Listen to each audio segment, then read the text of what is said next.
Welcome to day 2 of the ICF Ocean Racing World Championships 2017. It's a fantastic day here in Hong Kong today. Winds up, waves are up, and today we're going to decide who the best male over the course is going to be. The course is going to run from Clearwater Bay to the finish here in Tai Tam Island via Steep Island, 9 pins, and Kissing Whales. It's a long section with a side wind up to 9 pins, and it's a fairly brutal section. There's a lot of talk about that. Then the big downwind between 9 pins and Kissing Whales. It's very, very technical there. But this is a quick recap of yesterday's race. Very different conditions. Far right of your screen there, Tennille Hatton so fast away on the flat. No one could match her off the beach, and she was to stay ahead all the way to 9 pins. It will be a very different story today. That same bay today has waves about 2-3 foot high. And yesterday was a real physical day for the ladies. No one who watched yesterday would fail to be impressed by the physicality. Today's more technical, but yesterday, battle of attrition with a lead that changed from Hatton to Nixon around 9 pins. But it wasn't the interest at the front that kept the spectators guessing. The positions behind constantly changing. This is Hatton taking the 500 euros at 9 pins. That was the last she saw of the lead, but did incredibly well to hang on to her 3rd place at the back end of the race when it looked like it was all over for her.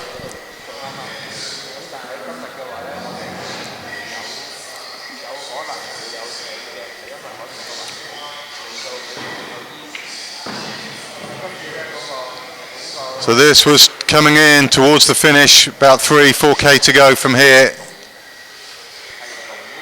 And Hatton being hunted down by a group of 3 at that stage, while Nixon here was pretty much clear from Michelle Byrne, top of your picture.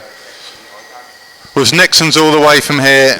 There was no closing down on her, but the race for 3rd was the interesting one. So Nixon, who took the lead pretty much, she said she cut it tight around 9 pins, benefited from the rebound up there. Came through on Hatton, who slowed down after the hot pace set to that island and really never looked back from that point on.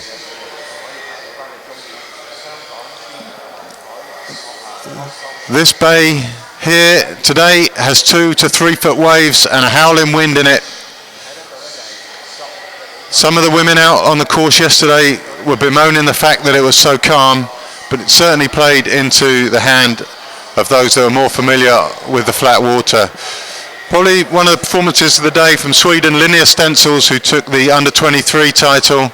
No one would have had her down for a win, but she surprised many and showed that if the conditions are right, the flat water paddlers can come into their own. That will not be happening today, I can assure you.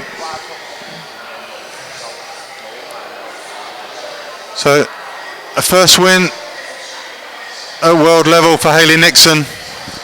2nd place, Michelle Byrne, repeating a 2nd place she got 4 years ago in Portugal under very different circumstances she won't want to be reminded of. But all good for the South Africans yesterday. New Zealand 3rd and 5th, but South Africa 1, 2 and 4. So a huge day for South Africa in their ongoing rivalry with the Antipodeans.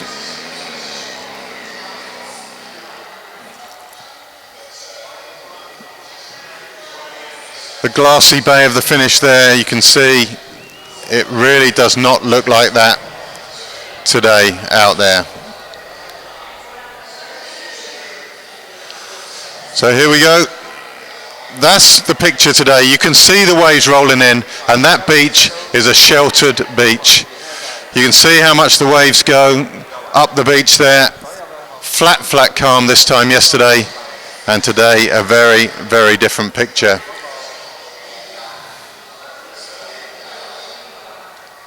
Let's have a look at the starters, and I'll try and give you a bit of the lowdown on who might be featuring today.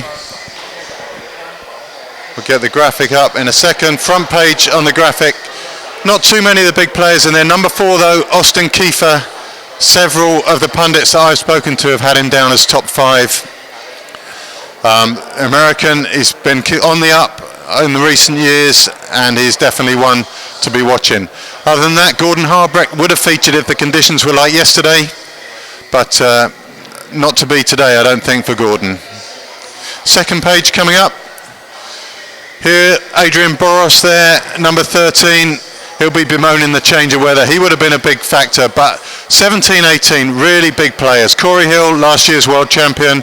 Jeremy Kata, also there. Sean Rice at the bottom of that list, original world champion back from 4 years ago, sorry. Next one, Sam Mayhew, and away they go. The buzzer goes, and there's a lot of confusion, a lot of chaos at the background, but away fast.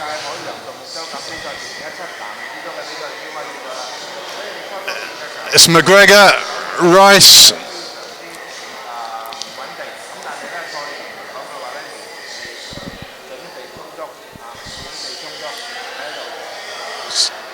So as they plough into the waves to start with, they've got about 1,000 to 1,500 metres in that shelter. Then the wind will start coming from their left, and life gets a little bit harder.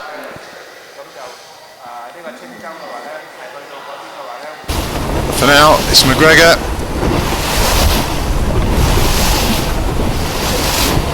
And it's not just the big names in the open race that are going to feature today. In the under-23s, Mackenzie Heinard, world champion from last year, and Kenny Rice. Kenny, possible winner of this whole thing today. And No Politzer from France, also very much up there in the under-23s. For the time being at least, it's a wash hanging race. Matt Bowman at the back of that group there also. His name wasn't really brought up as a top 5er until the conditions got big today. Now several people are talking about Matt Bowman being one of the big players on the way out to 9 pins. The general consensus is that if someone goes for the hot spot and spends a lot of energy doing that, they're going to pay for that later in the day. But it's a big group. A big group going up to that first turn point. There was talk earlier today of shortening the course because of the conditions.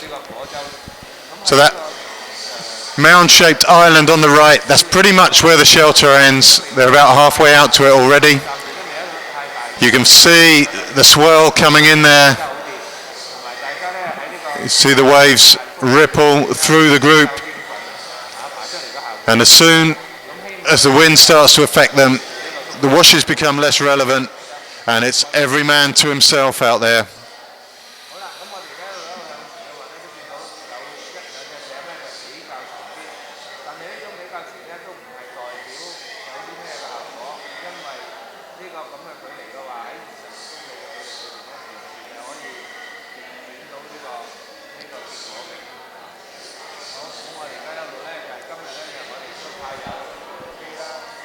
So here we go.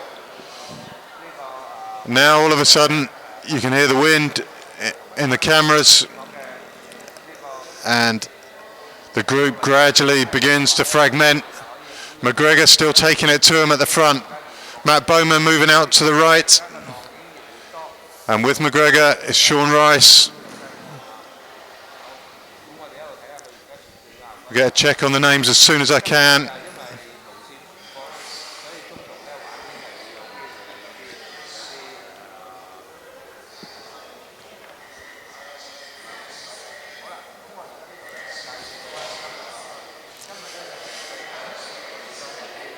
Yep.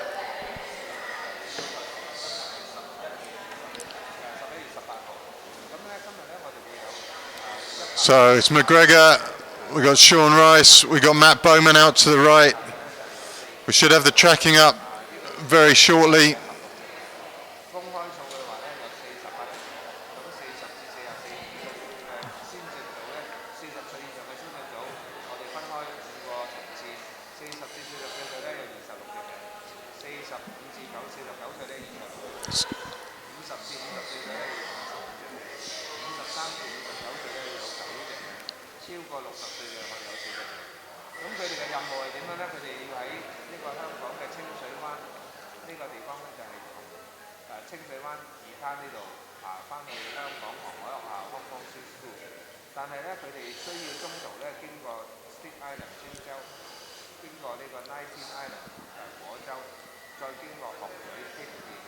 So you can see people starting to pick different directions there.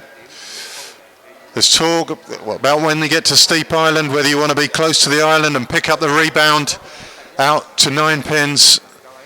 Certainly that was something Oscar Chalupsky was planning on doing. For now, it's McGregor, Mocker, Corey Hill in there as well.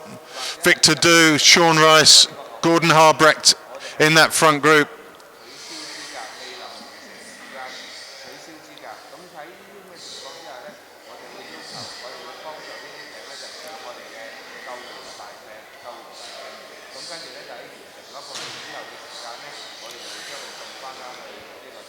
So out with Matt Bowman.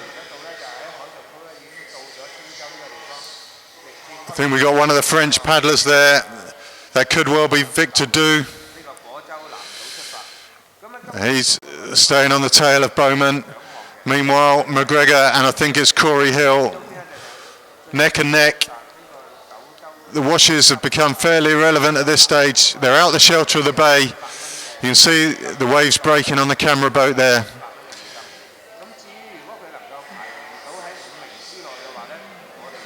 And the field beginning to stretch out.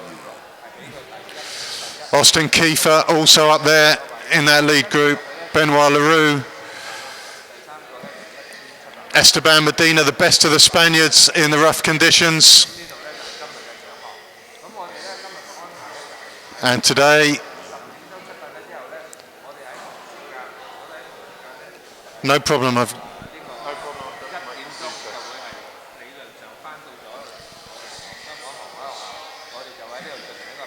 So Corey Hill, I think, has taken the lead from McGregor. Sean Rice moving up with McGregor.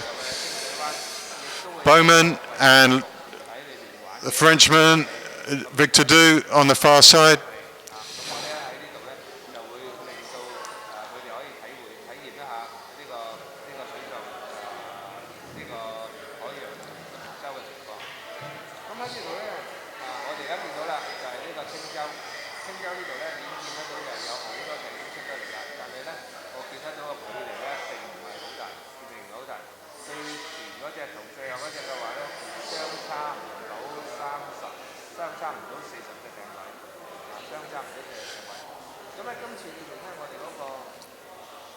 What a fantastic shot back down the field there. You can see how much they're spreading out now. Matt Bowman, as predicted, so strong into the rough conditions. And it looks to me like he's moving up well on the field.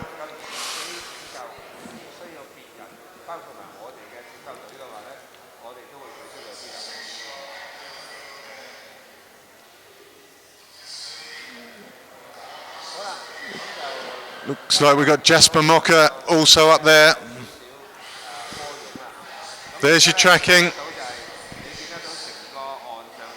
It's McGregor, Mocker, Corey Hill, Sean Rice, Victor Du, Esteban Medina from Spain, Benoit Leroux from France. All the big players are up there. Austin Kiefer's up there too. But really at this stage, there's nothing between them. It's Kenny up front, not Sean. It's Kenny up front, not Sean. Sean's in a white boat.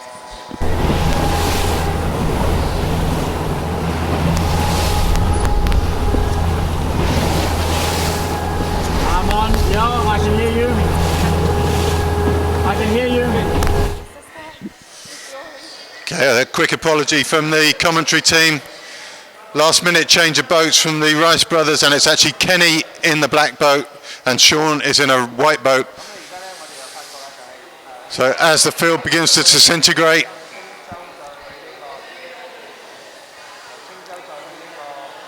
it's each to his own out there. It's going to be very, very tight, up to 9 pins.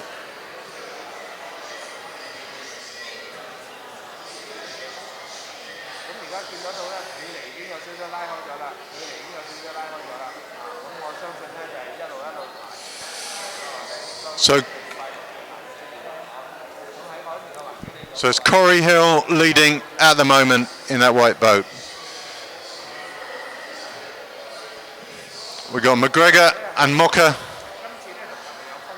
tracking him.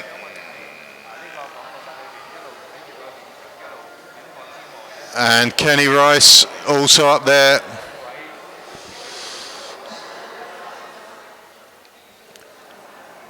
Corey Hill, last year's world champion, is taking it to him for now. He's gradually putting a little bit of distance between himself and the others. There's also a theory from those in the know that whoever gets to 9 pins first and gets on the downwind is going to be very, very hard to catch. Hello, hello.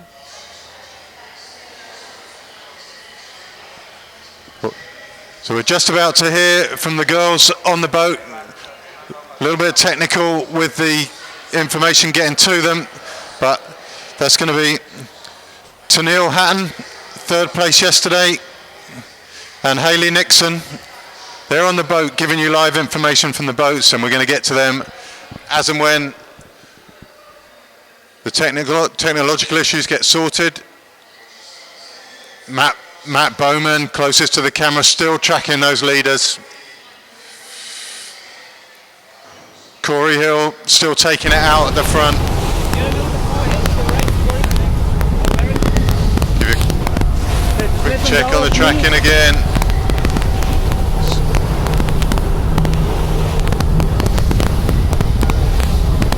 So it's Hill, McGregor, Rice.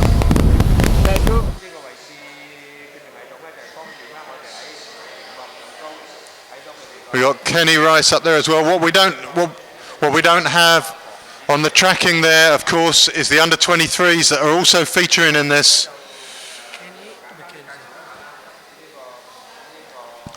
So Kenny Rice also up there with the big guns.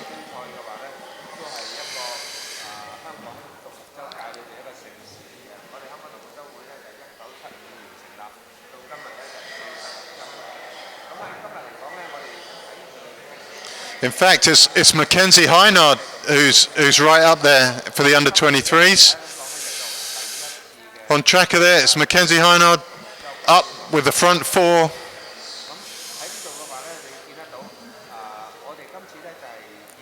So in the open race is Hill, McGregor, Rice, Mocha, Harbrecht, LaRue, Du, McLaren. And in the under 23s, it's Hynard, Kenny Rice, and Mark Keeling, junior world champion, of course, last year. And it's an absolute wave fest out there for these guys.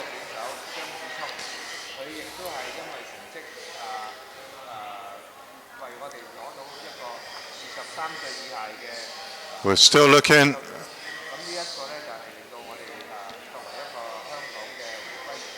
Up.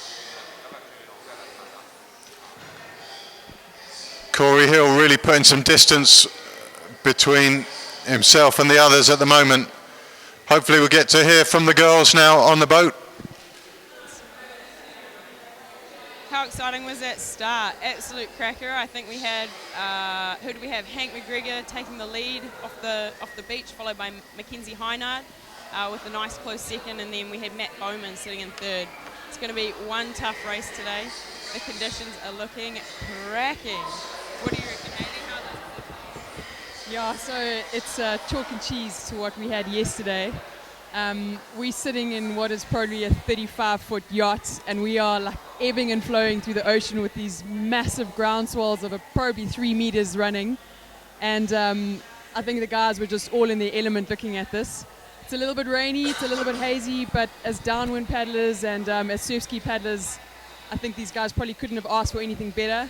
As Tennille said, pretty tight bunch getting away, and it looked like Hank was probably controlling the pace. But he's got to try and do that for the next 7Ks, so I'm sure there'll be lots of bustling from everyone. And then hopefully we'll get to see them before 9 pins, and let's see what happens when they turn into the runs. Yeah, I think once they turn 9 pins, these conditions, they're already looking big. It's going to step it up just another level once we turn there. So I think that'll certainly separate the field. It will come down to skill, maybe not all about fitness, which it was quite a bit of that yesterday. The boys, I know, are absolutely frothing and cannot wait to get amongst those runs. I have to admit, I'm pretty jealous of what they get to deal with today. But yeah, this is going to be some very exciting racing. So if you can see what's going on behind us, unfortunately the sort of leading pack is quite far ahead, but at least you're getting an idea, looking at these paddlers bopping up and down, of exactly how big it is out here. Obviously, whether quite new to the sport or one of the more experienced guys, you're going to be smiling because this is friendly. As long as you can push through, you are going to be smiling all the way home back to kissing whales.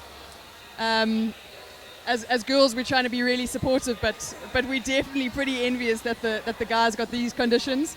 But I think it also just shows you how diverse surf ski is. I mean, yesterday we were doing a flat water marathon, and today the guys are going to get what makes the Hong Kong course so unique is all 3 conditions coming in. Bit of headwind for the first 7Ks out, coming over your left shoulder a bit, then a straight downwind, and then probably a really tough 5Ks towards the finish line. So this is what makes the Dragon Run so unique. This is why we all keep coming back, and cheers to Mother Nature, the 2 most extreme different conditions between Saturday's race and Sunday's race, but that's surf ski for you, and that's why we love it. Okay, so Yeah, absolutely.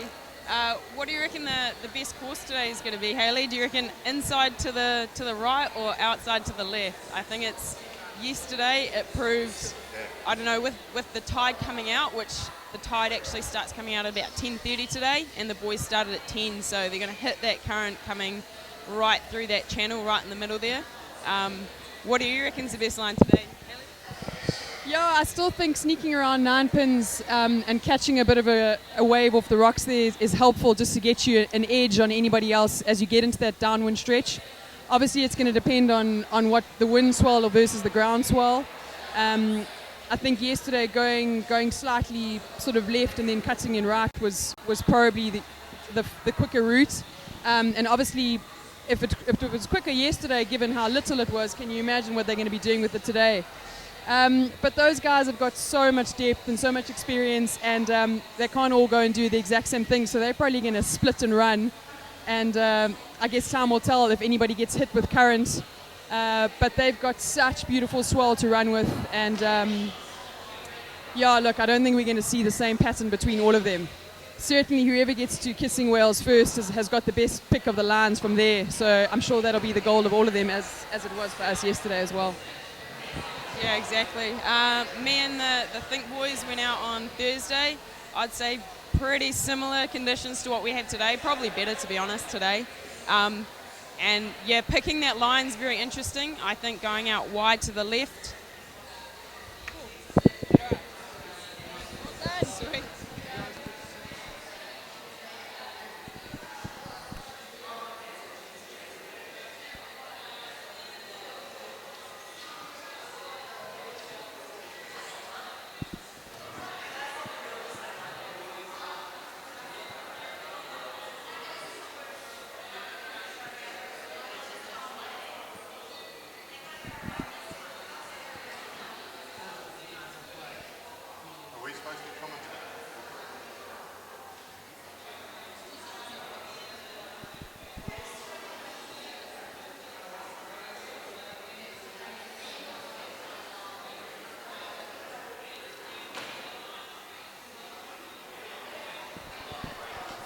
Okay, back into the studio here and following the paddlers and the live track at the same time. It's still Corey Hill, but having an absolute blinder out there.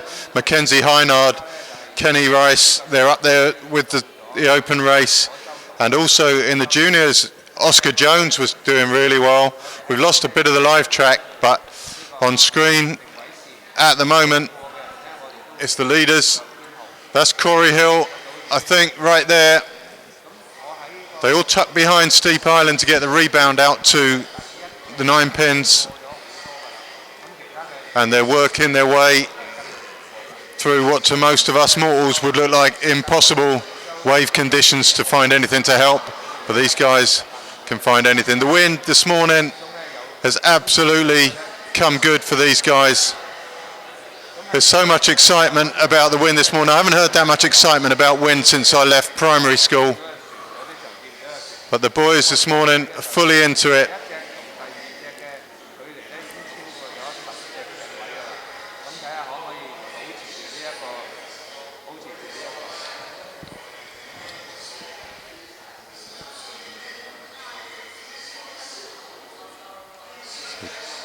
So the live track back on, and it's quite difficult. Sometimes the live tracks are not picking up. I think it's the conditions out there, but most certainly Corey Hill and Mackenzie Hynard are leading their respective races right now.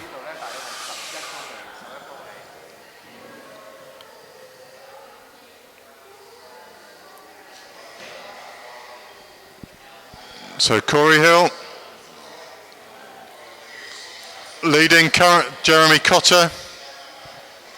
Gordon Harbrecht, who I wrote off in these conditions, is also coming good. He's currently lying third in the open race, but he is a workhorse of note, and it is just brutal out to the 9 pins, and that is going to be the best section for him in this race. But for me, at the moment, most excited about Mackenzie Hynard, mixing it with the big guns. I think we've lost the track for the moment of Kenny Rice.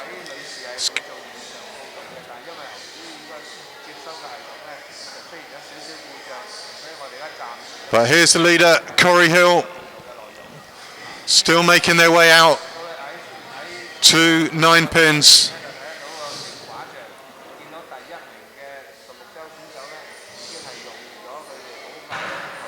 And it's so hard to work out how these guys can make it look so comfortable in conditions that are so uncomfortable.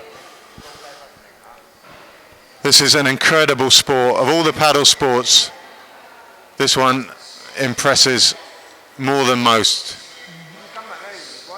So Corey Hill out the front, way above him, top of the screen, just visible.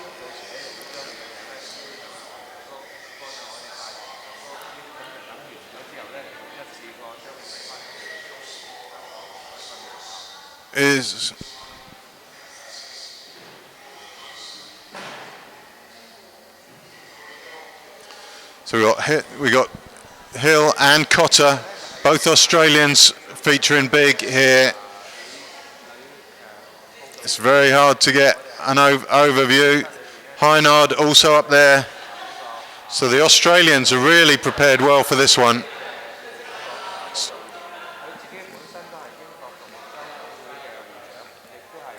So Hill, Kata and Hynard are the 3 front runners.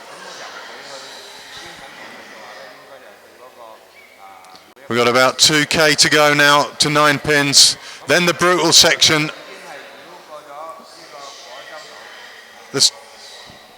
Just the speed they're cutting through the water.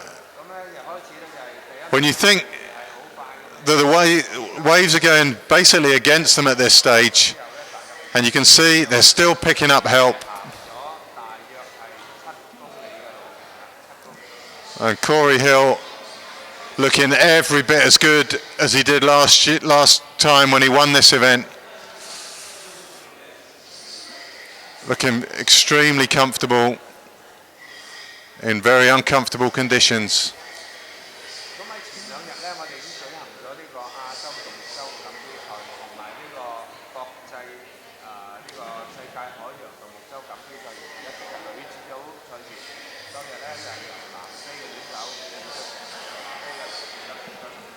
Gordon Harbrecht from Germany, still mixing it with the surf ski specialists.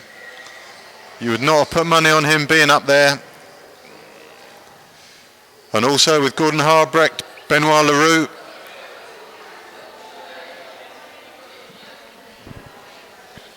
We'll have a little flick back through the field shortly to go and see some of the Masters athletes. There's Masters out here of all ages.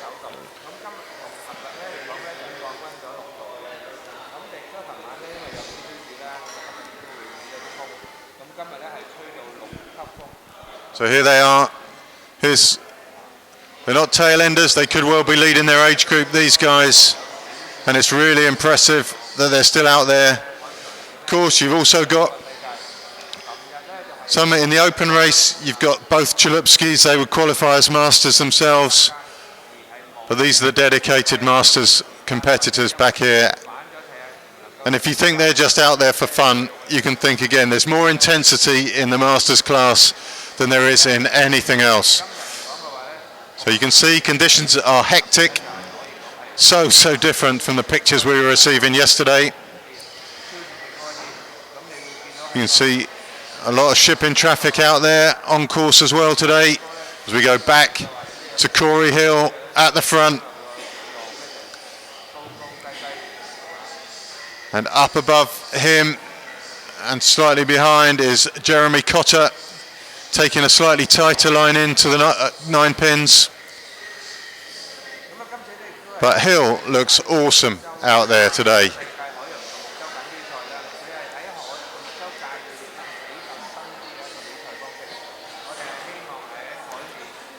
Mackenzie Heinard still up there.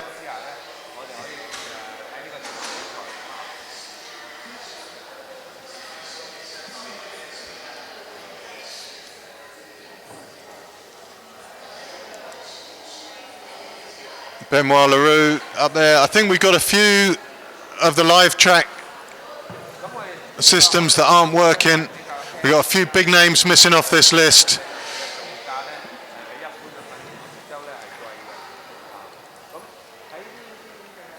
We seem to have lost live track for some of the big names.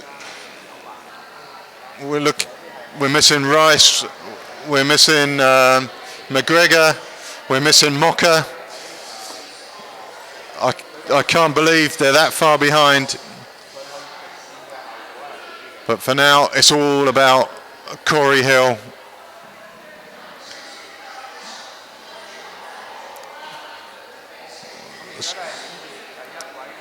So Hill leads from Kata. We've got confirmation of that.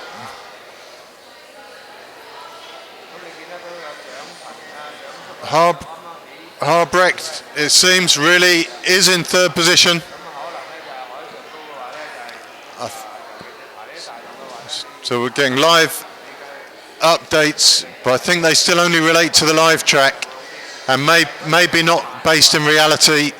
I think we're missing some big names, too many big names off that list for it just to be accidental.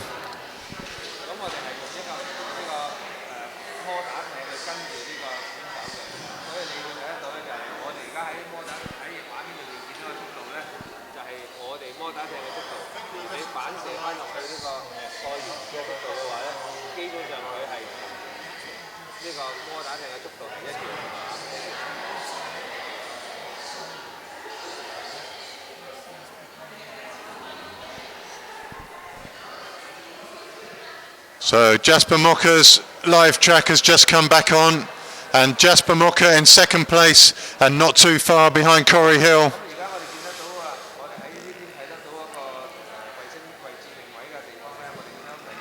So Mocker back in the game, much closer to 9 pins, taking a much tighter route. So we should get some live confirmation from the girls on the boat, back to Tennille and Hayley shortly to get you live, actually visuals on all these guys. So move over to them as soon as we can get pictures. So Corey Hill leading from Jasper Mocker. Mackenzie Hynard following the route of Corey Hill.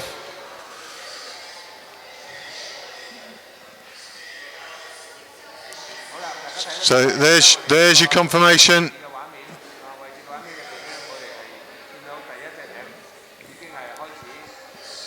It's Hill from Mocker, and actually it's hard to tell you. It's hard to tell you who's leading, to be fair, between Hill and Mocker because of the angles they're taking into 9 pins.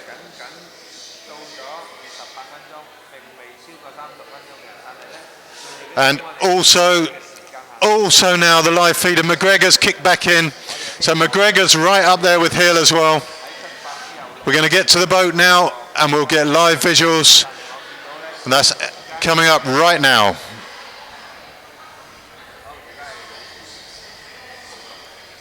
Cool, we're back live on the boat now.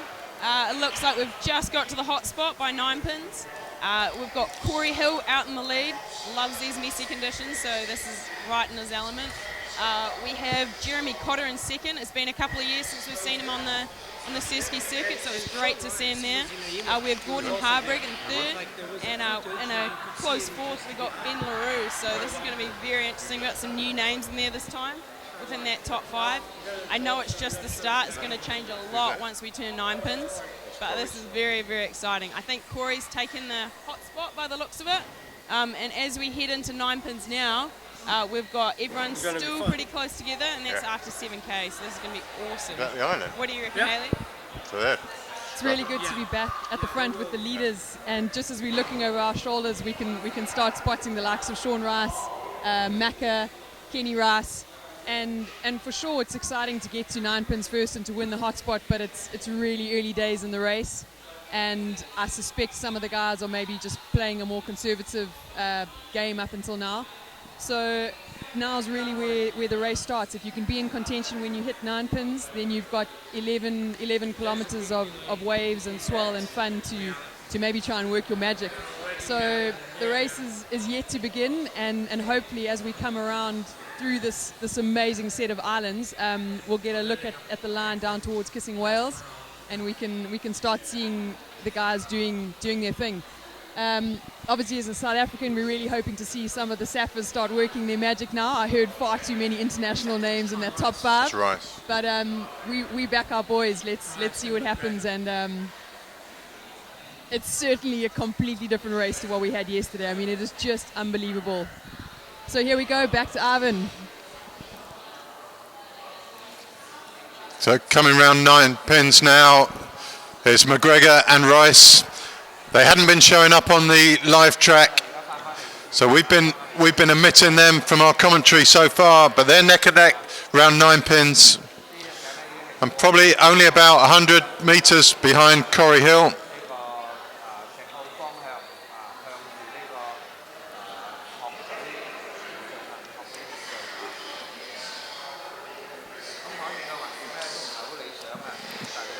Kenny Rice also back on tracker, and he's up there with Mackenzie Hynard fighting out for top 2 in the under 23s.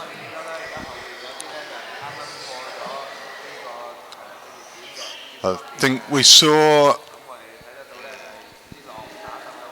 so that's Mocker, no, that's McGregor there, sorry.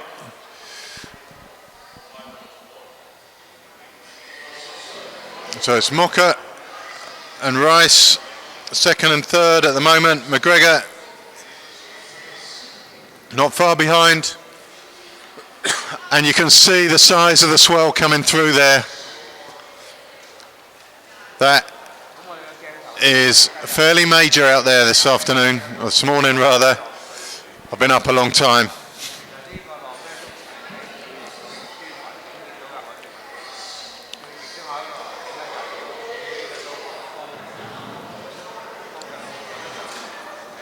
So this is the view coming around 9 pins.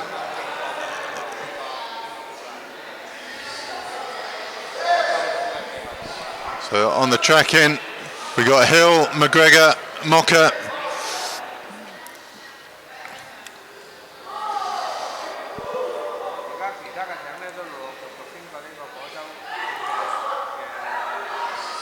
So it's tough conditions out there for these guys.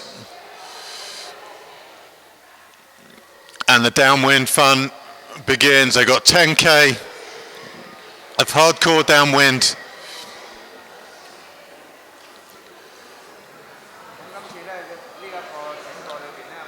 Staying close to 9 pins seemed to be the decision of choice for all these guys before the race. And the picture's certainly confirming that. Just to benefit from the rebound off the island. Almost to get a slingshot out and into the big water as they're going to start to head down toward the Kissing Whales.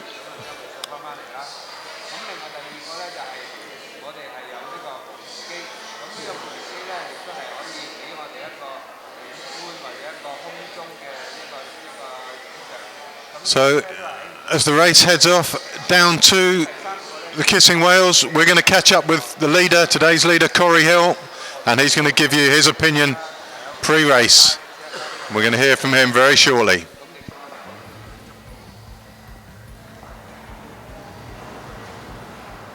Surf paddling is just amazing. It's I guess, a form of kayaking, and in Australia, kayaking is huge. Surf life-saving as well, so you're integrating the two sports, and I just love being in the ocean. Any salt water and waves and wind, you're playing with.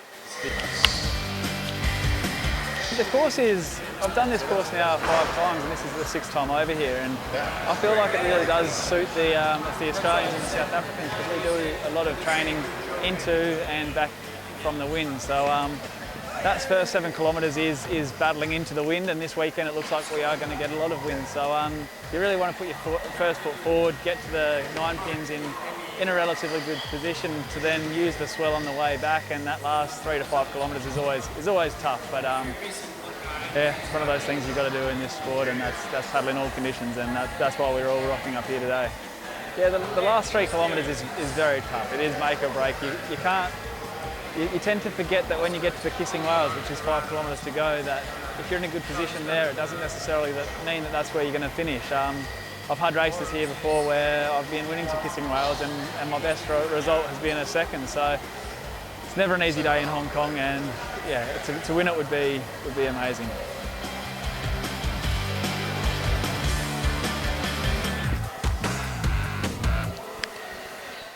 And here he is live in action today, currently leading, not having it all his own way though. It's being tracked by McGregor, and Jasper Mocker just behind McGregor, but still right up there in the running is Mackenzie Hynard, and he is having an absolute stormer. I still think we're missing a couple of people off our live track, and it's very hard obviously to see them in camera shot with the waves this size. So we're giving you the best information we can. Hang in there with us.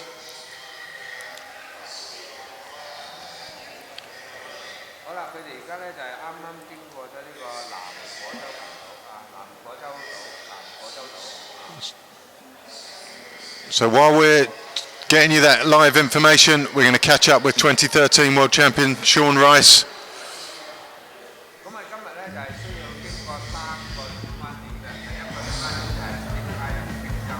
name is Sean Rice, I'm from South Africa. Well, the Dragon Run course is incredibly special. It has every aspect of safety racing you might imagine. It's got the side on the upwind, it's got perfect downwind, and then it's just a really, really tough race.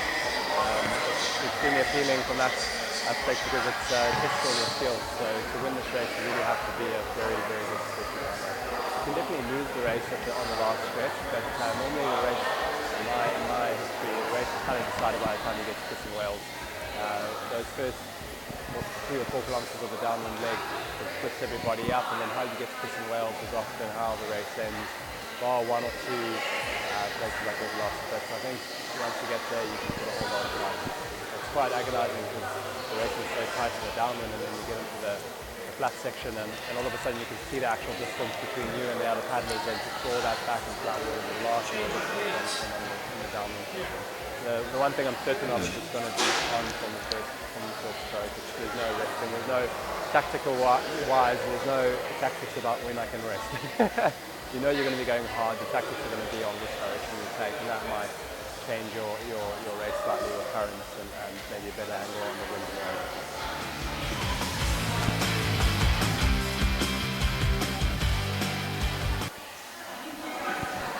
So great to hear from Sean Rice there.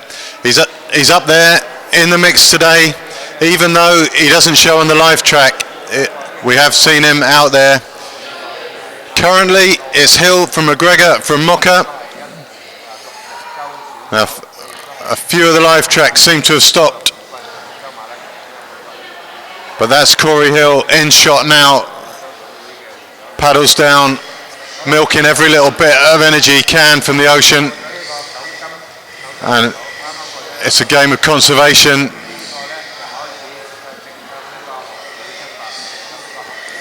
Hopefully we can stay with a couple of these guys and see just how it's done.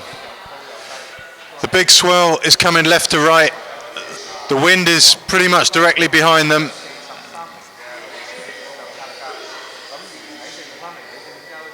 But in these conditions, we're losing contact with live tracks left, right and centre. So we're just going to go with the visuals for now. So Corey Hill picking up everything he can. It doesn't look comfortable, that's for sure.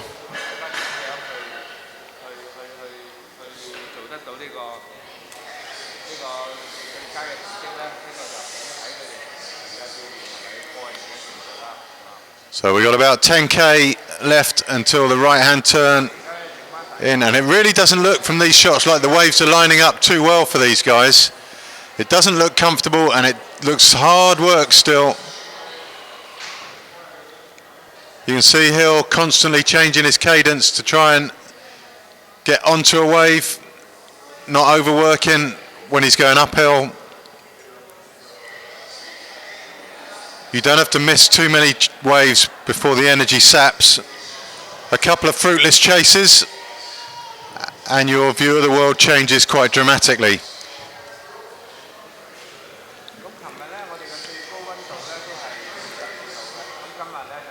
The live track is showing Mocha now in second position, but McGregor's live track isn't on at all, so nor is the live track of either of the Rice brothers.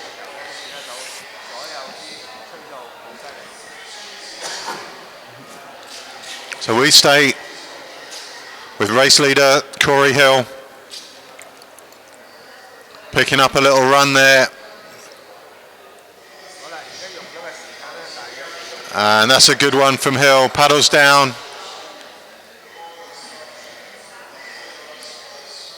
Sucking everything he can out of this. Downhill he goes again, paddles down. You cover the ground so quickly when you're going downhill, reaching speeds in excess of 20k an hour. Certainly speeds you could never get a boat to go if it was powered under your own steam. And there in the background we saw 2 or 3 of the other athletes. The probability is that that's going to be Mocha and McGregor and at least one of the Rice brothers. But Corey Hill finally getting the opportunity to put paddles down on a frequent basis, chasing the next one there, 5 big strokes, and downhill again he goes, trying to stay at the top of the wave. Gives you a choice, much better option of changing direction and seeing where the next wave's coming from. And they read this water so well. Hours and hours of practice. Mackenzie Hynard still leading the under-23s, at least on the live track system. While Corey Hill, majestic up front. The size of these rollers coming in.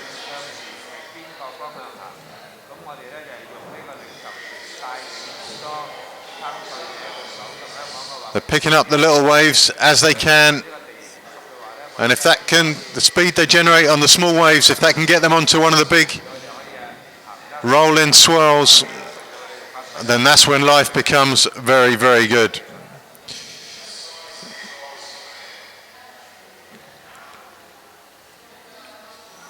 So Hill just increasing the distance, it seems, between himself and the chase pack. We're going to try and get back to those second and third places, and we might get an actual visual of who they are. Certainly it's Mocha at the moment on live track who's taking that second place, but there's a group of paddlers back there that we haven't got live track for. So waiting for the pictures as the boat goes back. The boats are slowing down, trying to get back to that second group. Looks like about 100 meters between them and Corey Hill. And Corey moving so well, it's hard to see how that gap's going to close. Struggling a little with the cameras. You know they're desperate for pictures when they're filming us in commentary. And still Hill from Mocha. Austin Kiefer now up there. That's the first time we've had Austin Kiefer on the tracker. Benoit Leroux, Flores, Hiramana, Bevan Manson also, James McLaren.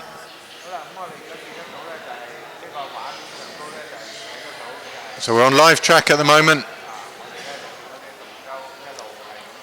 That only gives us half the information we need. That's the view back from where we sit in commentary. It's calmed down in there a little bit since this morning.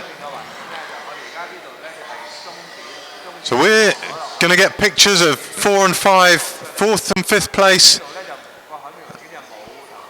any time now.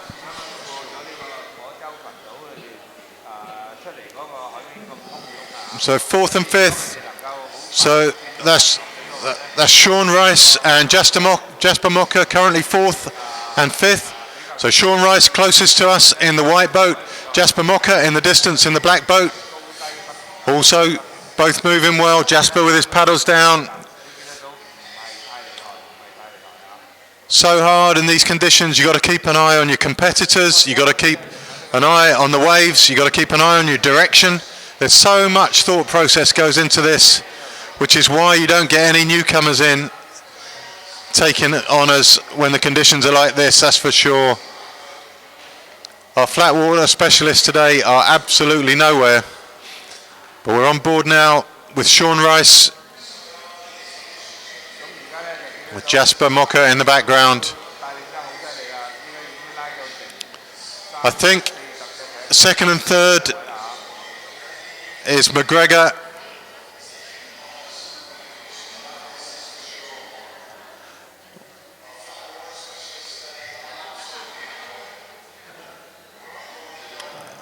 I think second and third may be just above them in the shot, above them, and pretty much if you look directly up from the nose of Sean Rice's boat, there's someone else out there who I think is McGregor. You can see second and third just top left on your picture.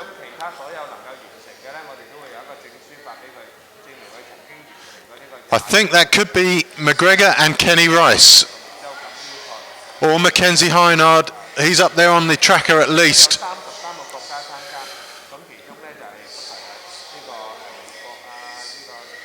So we'll stay with Sean Rice and Jasper Mocha. Jasper currently getting the best of the runs. He's moved through on Sean Rice. But now Sean takes his chance. And these two will just be trading leads according to what waves are coming through.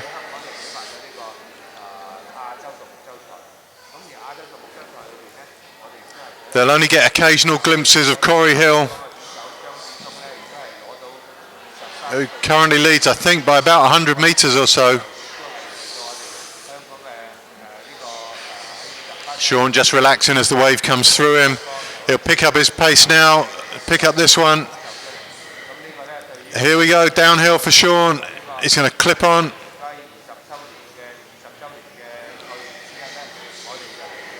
But it was Jasper who picked that one up.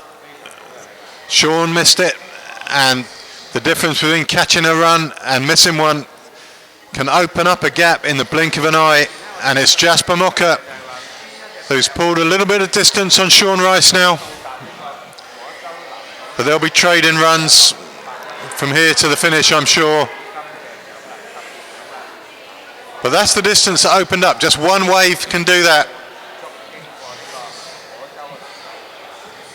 So Jasper has moved through on Rice.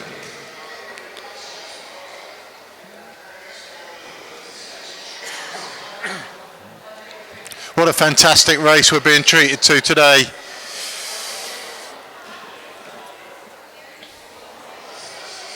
I really don't envy those girls out on the boat doing live commentary from the boat. I'd be hanging over the edge by now, a little bit green. But Jasper working it well now. Paddles down for a good 5 seconds there. A little bit of recovery time. Down he goes again. Linking 2 and 3 in a row. Down paddles go again. He's just having to back off now. Next one comes through and he'll be stop increasing the stroke rate again as the next wave picks him up, catapults him forward. Those big swells just too fast for the guys to get on. Sean in the background still. He's regained a bit of distance on Mocker. And this, what they know is they can't afford to miss anything out here today. Everything they miss, somebody else could catch. And those gaps just open up in the blink of an eye. Mocker reading it so well right now.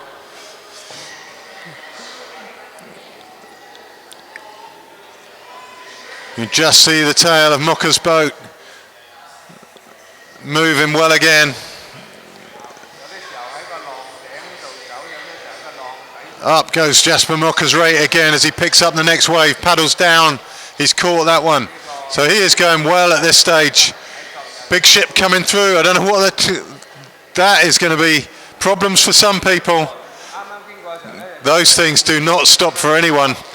And that's got to be roughly where Sean Rice was, surely.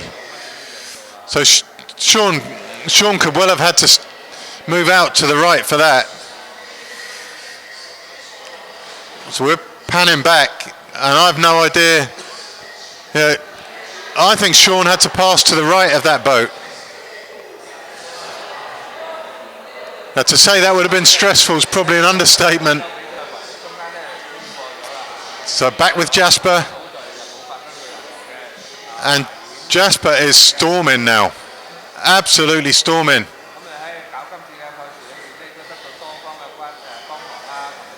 I think we can get up to second and third place now.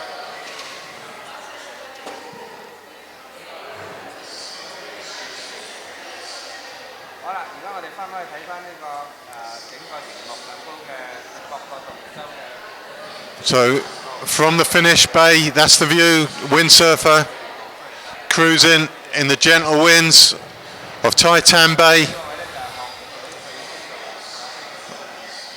Titan Bay, incidentally, the home of the infamous pirate Cheng Po Sai, apparently. I think he's dead now, though, so they're probably safe coming in.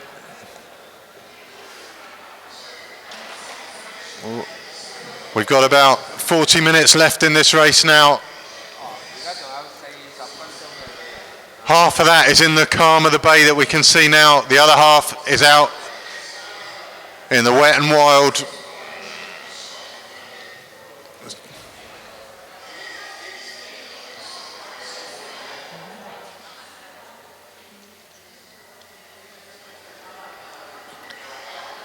So it'll be another 20 minutes or so on the finish camera, which we're getting the view from there until the athletes come into view.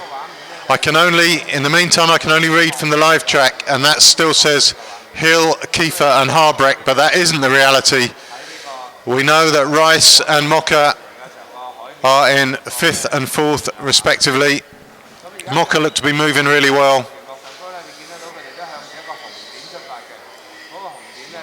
So the live track's giving us the information it can, but frustratingly, it's not giving the information we want.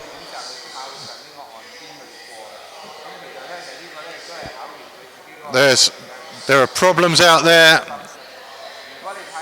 There are big problems out there with the camera boats. There's more than enough drama, but we've got serious problems with one of our camera boats. We may well lose a camera out there.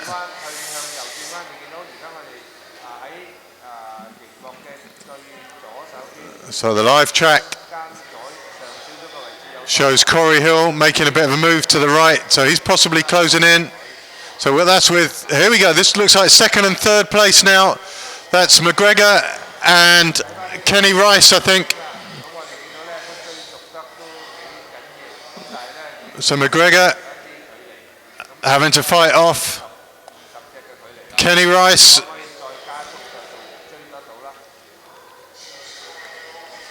Kenny Rice leading the under 23s and matching McGregor stroke for stroke. Kenny coming wide.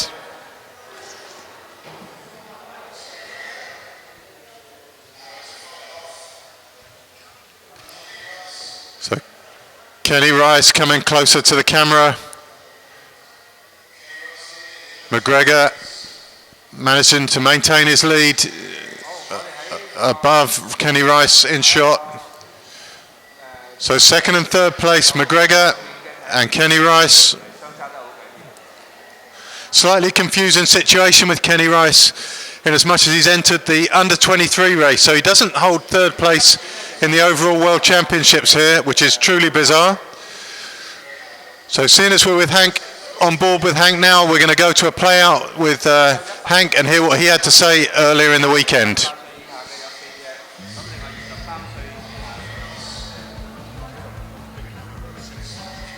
Hi, I'm Hank McGregor and I'm representing South Africa. The World Championships is held on the Dragon Run. It actually has like 3 legs, if you want to put it that way. The first leg is pretty tough. I'd say it's the toughest leg of the race. It's a side-on chop for 7 Ks until you get to Ninepins Island. After that, it's fantastic downwind for the next, I think it's close to about 11 Ks. And then it's a tough 5 kilometers from there around the point at Kissing Whales back to the Stanley at the finish. So it's a super tough course. You know, when we normally finish, everyone's pretty much spent. So yeah, it's one of those courses where if you're not fit, you're going to pay the price. It's not an easy course, but it's one that if you are successful, it's one to definitely put your hand up and say, I did something really great. My strategy is probably to get near the front and obviously try and stay there as long as possible and hopefully cross the line in a good position. So yeah, I'm hoping for the best, but everyone knows this course, anything can happen. So yeah, that's what surf ski is all about. You know? There's a luck factor as well, and yeah, it's the ocean, so it's alive and it's moving, so anything can happen. I think the great thing about surf ski is that you can paddle in some of the most beautiful places in the world. Most of the time we race in exotic places.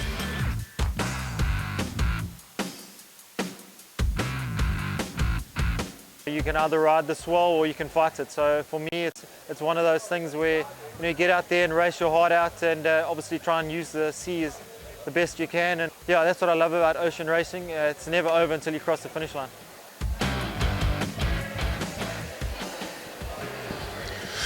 So while we're on that clip with Hank McGregor, Kenny Rice overtook McGregor on the water. He got a couple of really nice runs. He's coming wide into the Kissing Whales and he's really laying it down now. So Kenny Rice currently in second place overall. Meanwhile, there's chaos out there for one of the camera boats. It looks like we've actually got a camera boat that could be sinking out there.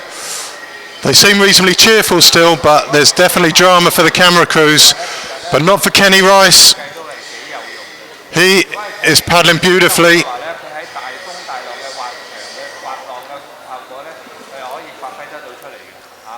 So Kenny Rice, second place, ahead of McGregor now.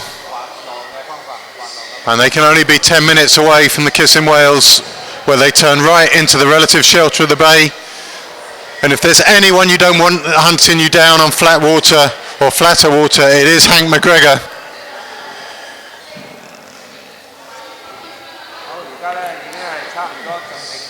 So Kenny Rice could probably use every metre of lead he can over McGregor coming into the shelter of Titan Bay.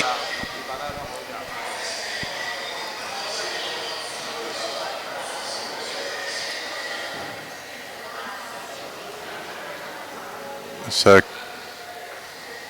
Kenny looking good, linking as many runs as he can, just fighting for one now, and McGregor's pretty much come back up level with him.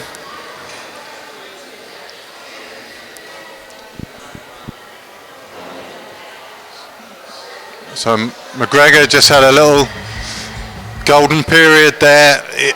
He's regained the distance Kenny had put on him, and we're only going to see really where these two guys stand when they get to the turn. So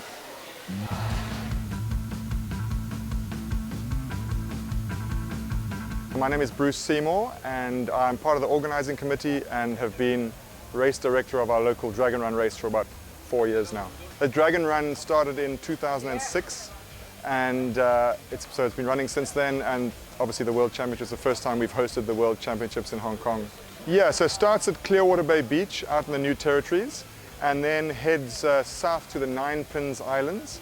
And so that first section of the course is pretty tough with a crosswind typically over your left shoulder, and then you turn to the right towards two islands they're commonly known as the Kissing Whales, and that's the great downwind section of the race, approximately 12 kilometers downwind. When you get to the Nine Pins and down to the Kissing Whales, beautiful surfing.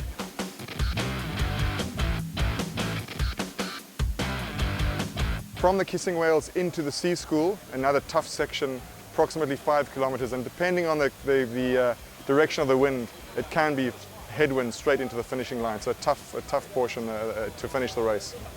I think it's the beauty of the ocean, paddling out there. This is what people love this course, is when you go from that beautiful beach at Clearwater Bay out to those rugged Nine Pins Islands. You're out there on your own, the big swell, you can't even see your other competitors. You're out there on your own against the elements, and it's just magnificent scenery, just wonderful. Yeah. The race course in Hong Kong being an extremely unique course, if you ask any of the paddlers, that's the one reason they come here. It's a magnificent course, but besides that, there's incredible hiking, amazing scenery, night markets, just a whole host of things to do. Just a really exciting place to be. Yeah, wonderful culture and just amazing place, buzzing in from all angles.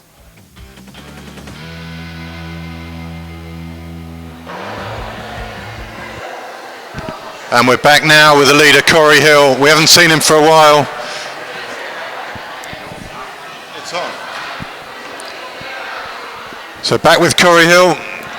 He's not looking any slower than when we last left him about 15 minutes ago, and he must be really close now to coming round the Kissing Whales. The live track now is showing him not too far ahead of Jasper Mocker. Now, so we're going to staying with Corey Hill. I'm trying to get a grip of who's on the track and who isn't, but certainly Corey Hill is race leader, and he's still moving extremely well.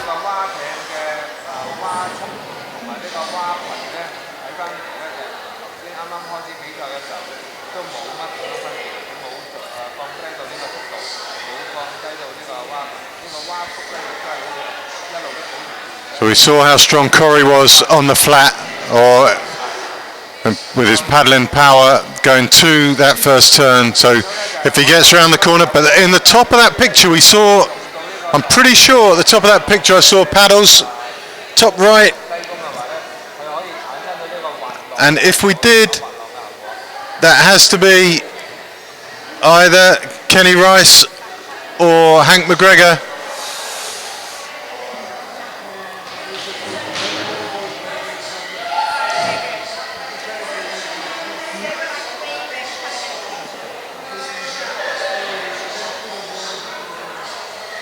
For me, whether the waves are different, maybe he's getting a bit of rebound off the island here, but Corey doesn't seem to be catching as much as any of the other guys were when we saw them. For me, Kenny Rice looked the best of what we've seen, but Corey, now he's getting it together again. Now he's going well. A little dead patch for him, but you know when the paddles go down, they are shifting.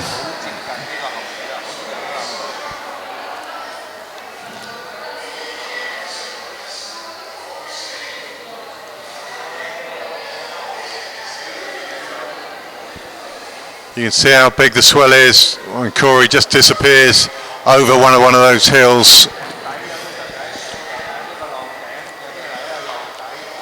And he must now be seeing the two big rocks that mark the turn coming into view. And when you get within a certain distance, you can actually see yourself closing. Things don't appear to get closer to you for such a long time. Then all of a sudden, you're closing up on it. So Corey looking strong still.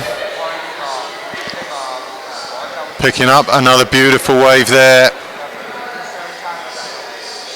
Again, the paddles go down.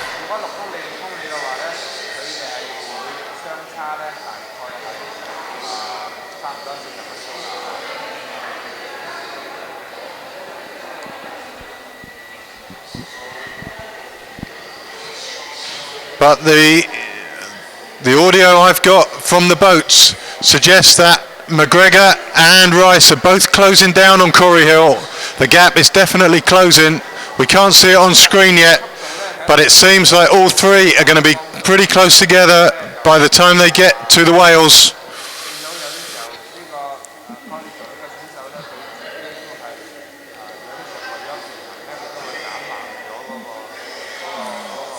So only Hill in shot for now. But apparently the other boys are closing him down.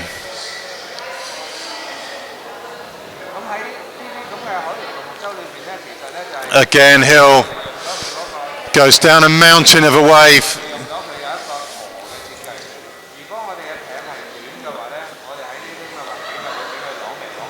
There's your track, but I'm not sure exactly. We've got Hill on there, we've got McGregor on there, we've got Mocker on there. We're missing Kenny Rice though on the track, but he's in there somewhere. And we know that Sean Rice is with Jasper there as well. So Corey Hill currently feeling very, very hunted.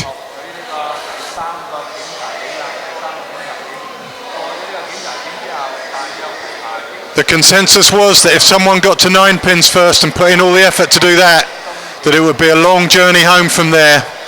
And maybe that prediction is coming true as Hill's lead is gradually but relentlessly eaten into.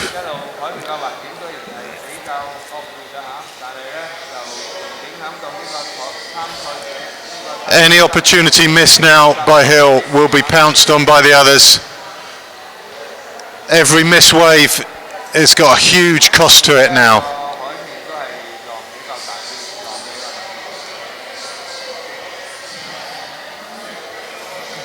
The one benefit Hill has over the other guys is that he's taken a much wider route to the whales than the other boys who may have to fight against the waves to get back in and round that turn.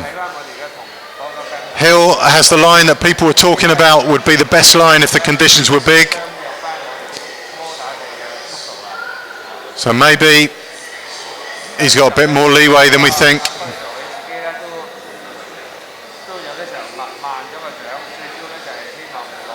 Again, paddles down for Hill. Their little moments of respite he's going to savour. Because once he's round the corner, it's going to be hard work. If McGregor gets round this corner in sight, I for one wouldn't bet against him.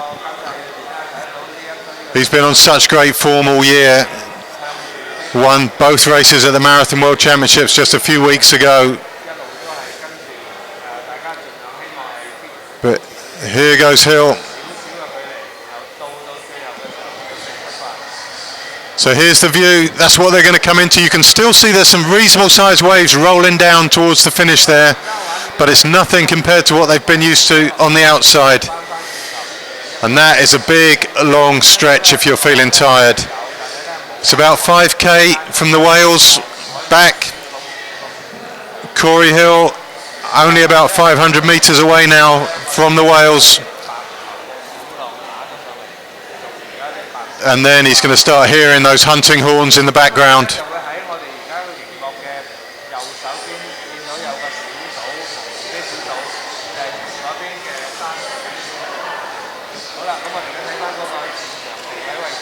Live track still shows Mackenzie Hynard second in the under 23s.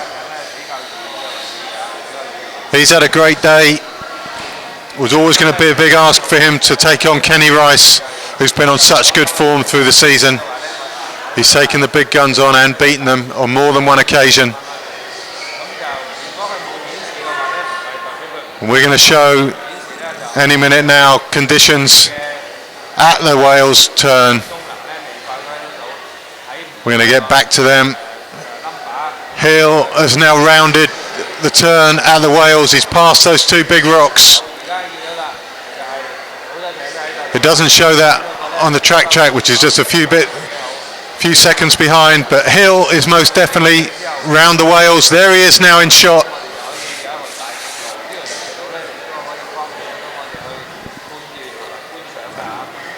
He's gone very wide, which allows him to make use of the swell coming into the bay. And there you go.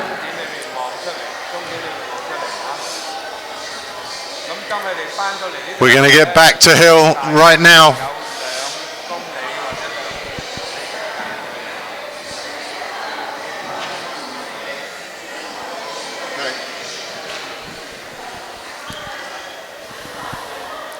So Hill, it looks like the swell is lining up beautifully coming into the bay, and that is going to be a big relief for Corey Hill.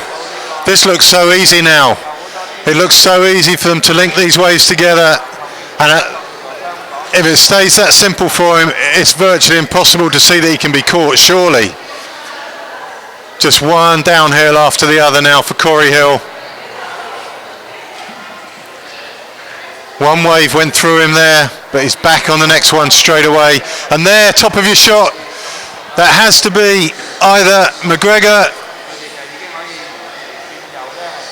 or Kenny Rice. And it looks like it's McGregor. I think we've gone with a white tip on the boat. It's the epic of McGregor. So Corey Hill not safe.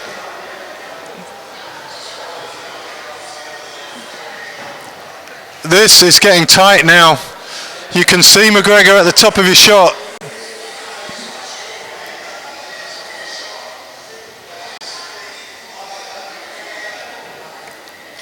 Hill's just had a look across. He's seen it too. He knows McGregor's on him now.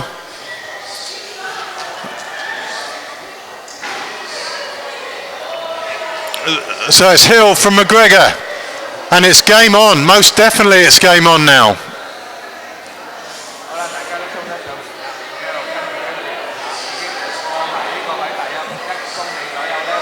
So Hill, according to the experts, has the better line.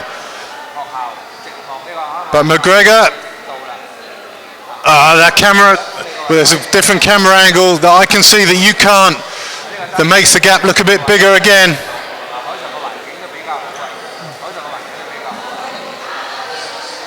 As we look up the course, it's going to be a while till we see them. They've got about probably another 10-15 minutes to go. And this is going to get extremely exciting as we go to live track.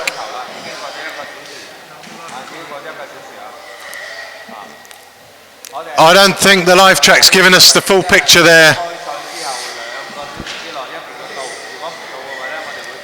There are people who've chosen the route close to the island. McGregor's one of those. Hill has opted for the wider line, and that's what the experts were saying. Here's back with Hill. No, sorry, we just lost our camera shot there. We're going to get back with Hill as soon as we can.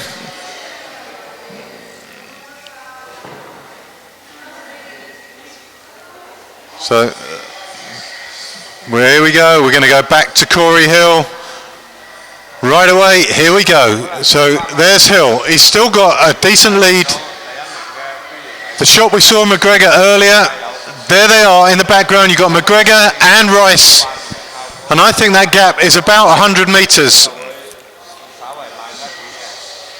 It's going to be very stressful.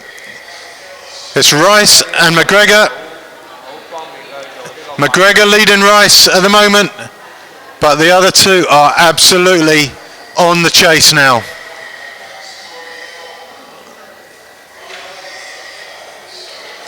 McGregor pulled ahead of Rice again as Hill marches on.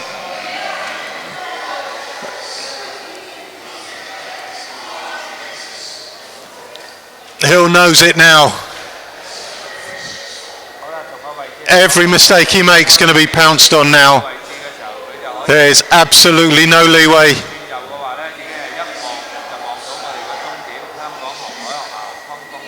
That gives you a more realistic view of the gap. I think Hill, it is 100 meters. He can afford a little bit of relaxation.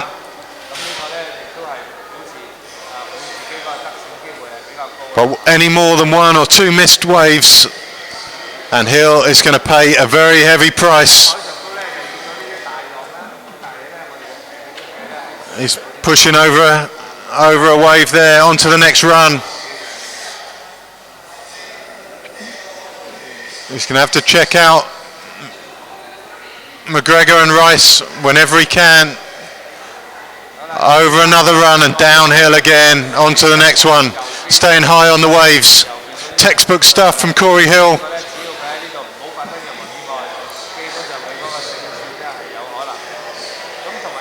Just got caught in a trough there. Had to hold back, but now he's up and running again.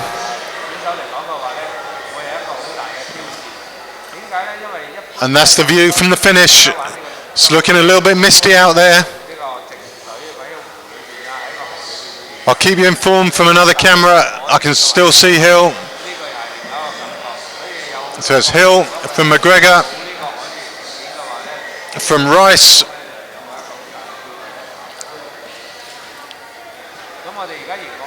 And the calm of that shot does not do any justice to what's happening out there now on the water. Check the waves in the background breaking on the cliff at the back there. And we're back with, looks like Sean Rice. Or is it? No, it's still Corey Hill, sorry. I thought that was the think boat of Sean Rice, but no, it's still Corey Hill. So we're still with the leader.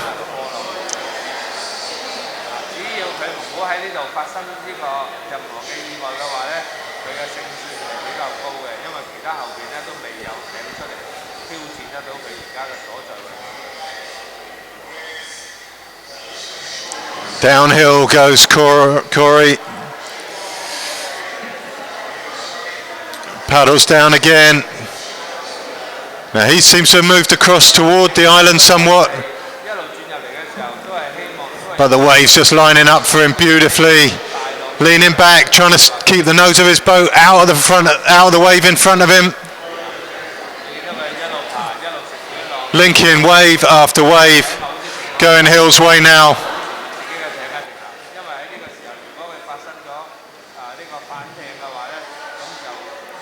Can only be 10 minutes to go now.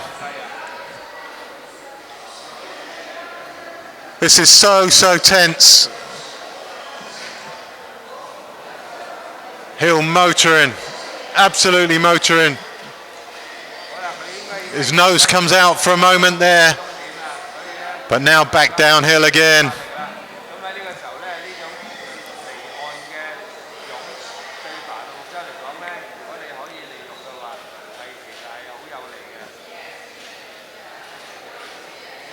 Fantastic stuff from Corey Hill. He's led from the beginning. It's a little twitch in the boat as the waves catch him there. But these guys, unlike the flat water paddlers, they don't give a rat's whether their boat's leaning or not. There's McGregor in the background. So McGregor now opened up a 20-metre gap from Kenny Rice. There's Mocha, middle of his shot. It's hard to see. We've had to zoom in, so we lose a bit of stability when we zoom that far. And there you can see Corey Hill just in front of the big boat. Big boat's not going to do any favours for either McGregor or Kenny Rice. I'm pretty sure that's Corey Hill just to the right now of the large motorboat.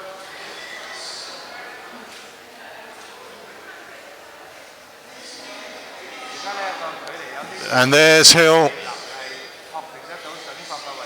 in shot on camera 2. Actually, that paddler in shot now may well not be Corey Hill. Here we are back on board, and you can see McGregor at the top of the shot now.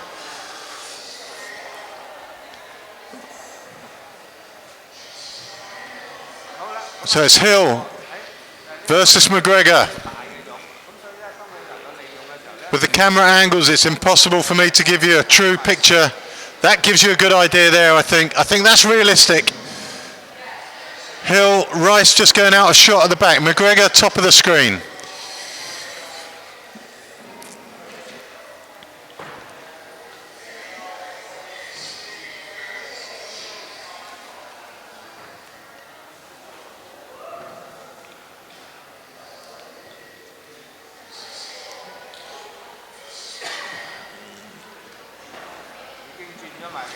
So Hill pressing down. Next wave, wave after wave, but I swear McGregor's closing him.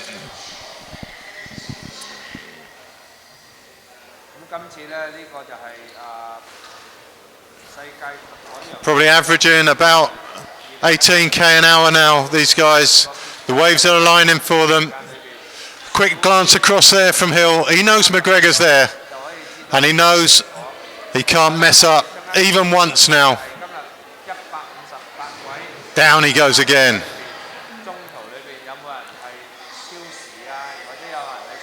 Great stuff from Hill.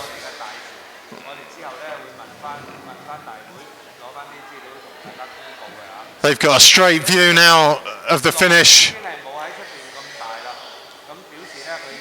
For Hill to get overtaken now, it'd be tragic for him. He's led from the go.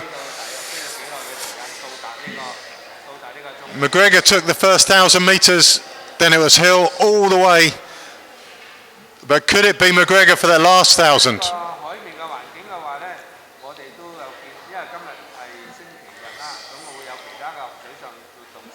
Here's the view up from the finish. They're pretty much on the headland up there. I think the boat you see in the background there is pretty much level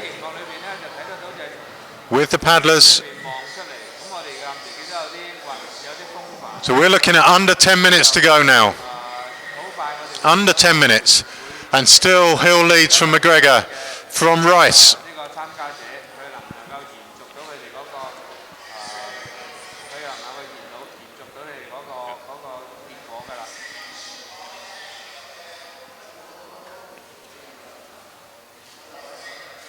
That's, it's so hard to see through the mist. But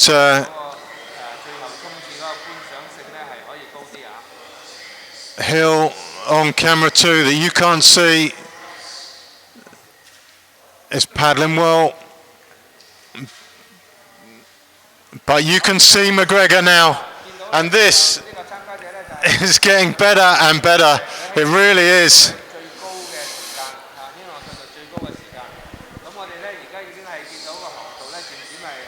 An incredible finish to what has been a fantastic race.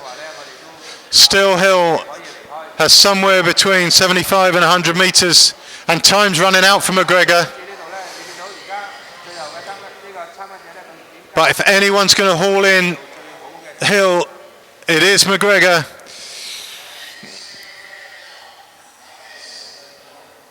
You do not want to be taking on McGregor if you're feeling tired at this stage. There's the distance.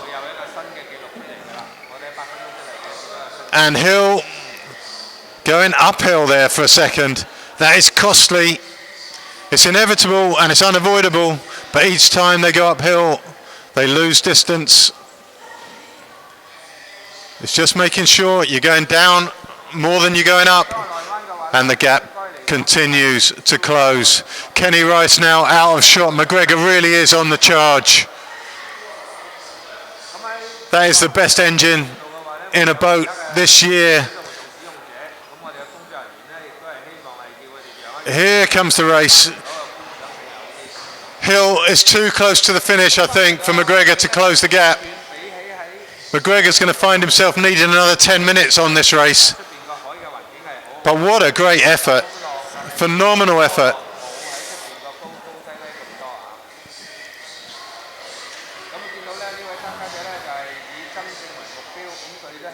Hill must be able to sniff victory now. He must be able to see the finish from there. We're going to get a view from the finish soon, and I think we're going to be able to see them fairly shortly. We're going to get a nice head-on shot any minute now from the finish line. And there we go. So Hill, McGregor behind him. You get some impression of the gap now.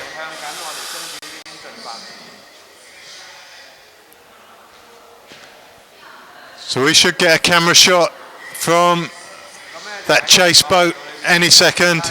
But for now, it's a head-on for Corey Hill. There's just not enough time for McGregor.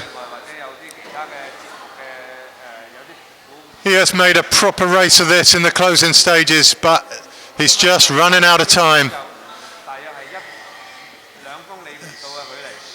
There's no sign of Hill cracking.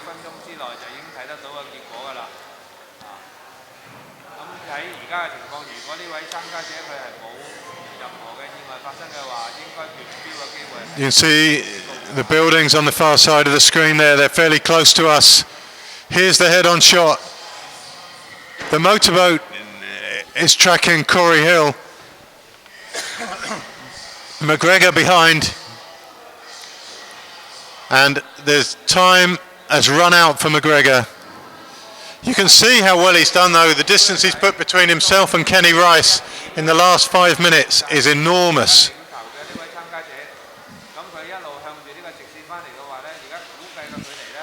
Hill on his lap of honour now. Paddles down for him. He's just behind the red sail of the windsurfer. And here's McGregor. And there's what he's looking at. The back of Corey Hill. The bright life jacket of Corey Hill has been haunting McGregor for the last 10 minutes. He hasn't made the headway he would have wanted.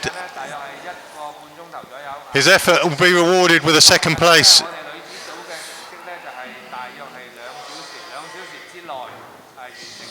Hill chasing the waves, following the direction the waves take him. And we must be within 2 minutes now, I would think, of a finish. Here's the side view.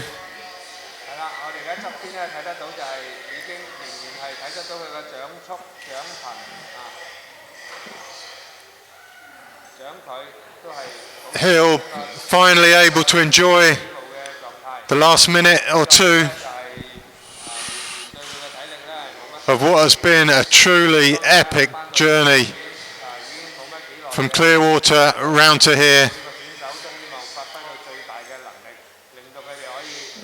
It's just a matter of time now for Corey Hill.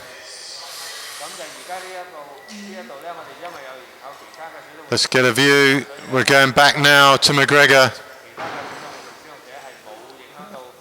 And there, no, sorry, that was a windsurfer. So we're back on Hill.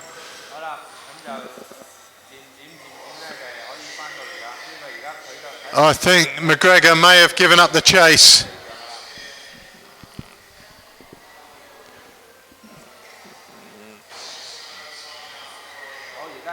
So a repeat win for Corey Hill. The chase could well be over. Corey Hill, back-to-back World Championship titles. He was the man on a mission.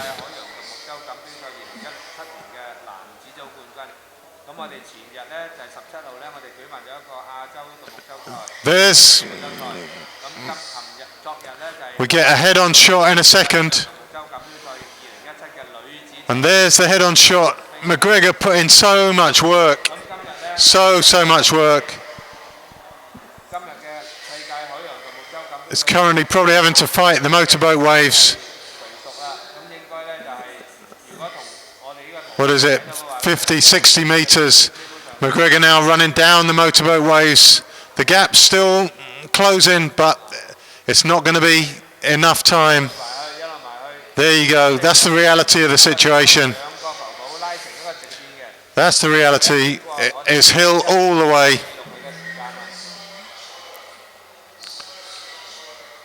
This is it. The speed of that boat. Paddles down for Hill. There's the finish boy. Little glance behind to see what damage he's done. That is an awesome performance. It's a privilege to watch something like that. Absolute privilege to see that. All smiles from Hill. And here's McGregor. A brave chase. If there was one man out there that could have closed Hill down, it was this one. McGregor crosses the line. He adds a silver medal to the 2 golds he won at Marathon Worlds just a few weeks ago. And next across the line, we thought it would be Kenny Rice, but it looks to be Jasper Mocker. So Mocker across the line, 3rd in the open race.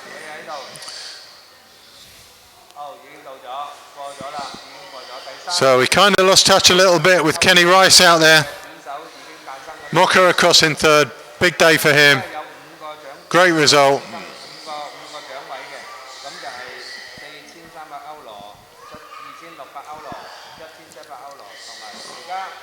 As we look back up to Kenny Rice, 4th place overall, phenomenal for an under 23, and a clear winner in the under 23 category.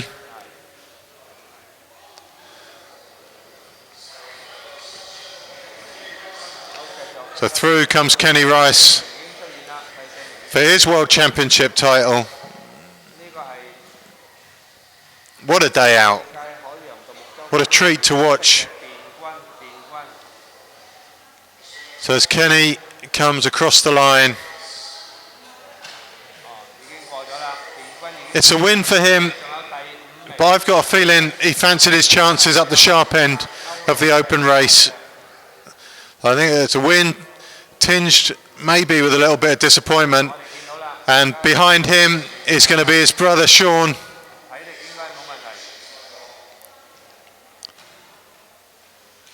It must sting a bit that his baby brother's beaten him, but Sean's got other consolations this week. Just got married earlier in the week.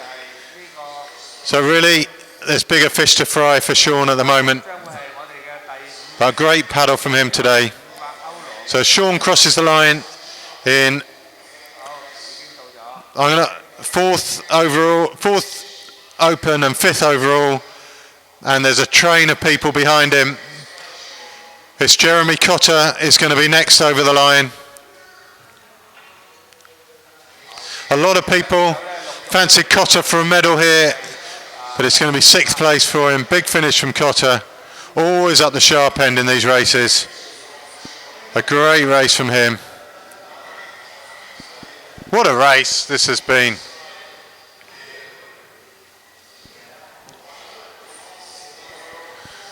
Looks like Mackenzie Heinard next. He was leading the under-23 race up to 9 pins, I think. But Kenny Rice took him on the downwind. But Mackenzie Heinard, great race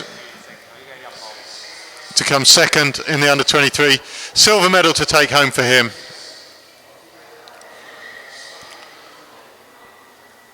So head on from Heinard, crossing the line. And it could be Bowman behind him.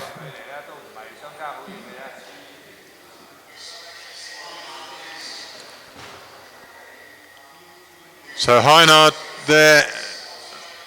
That's Matt Bowman in shot.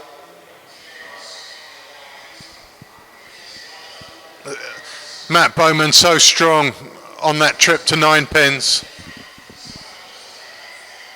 Good result from Matt. He's always among the big names. He's one of those athletes that you would so wish could pull a big win one day. Great attitude to paddling, great attitude to life. And you have to feel that one day will be his day.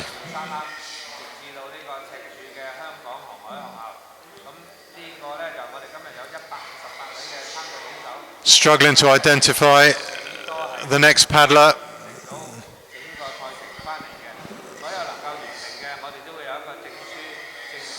It looks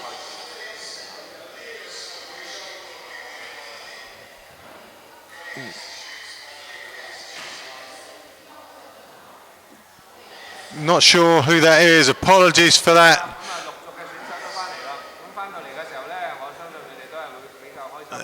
Even to help me, his numbers come off his boat, so I'm going to apologise to that gentleman for not being able to help you out. Next across the line, looks like it could be Benoit Leroux from France. It's definitely one of the French paddlers in the O'Crea boat.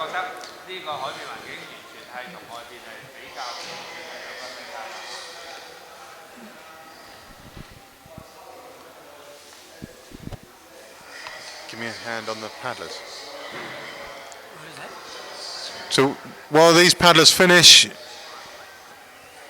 we're going to head up back to the start and see how this whole adventure began.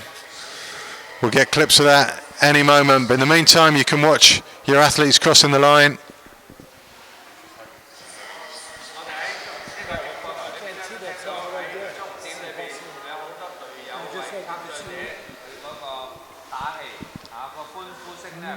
So more and more paddlers coming in. Another French paddler, Benoit Leroux, that is Benoit there.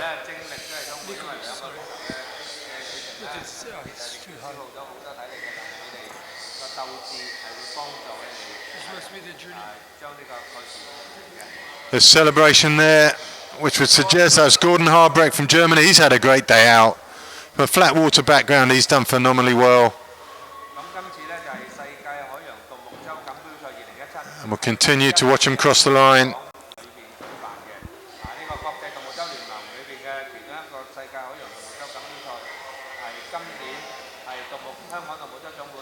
I will give you name checks as and when I can.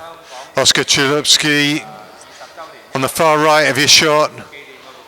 Across the line, I think was one of the Spaniards there.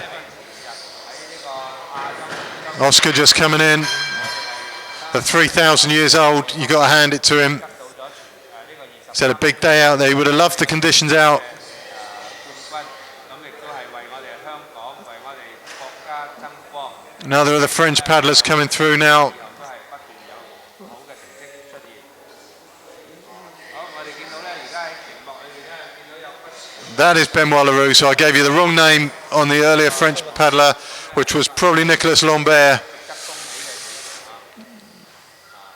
咁我哋今日嘅之後嘅 Walter.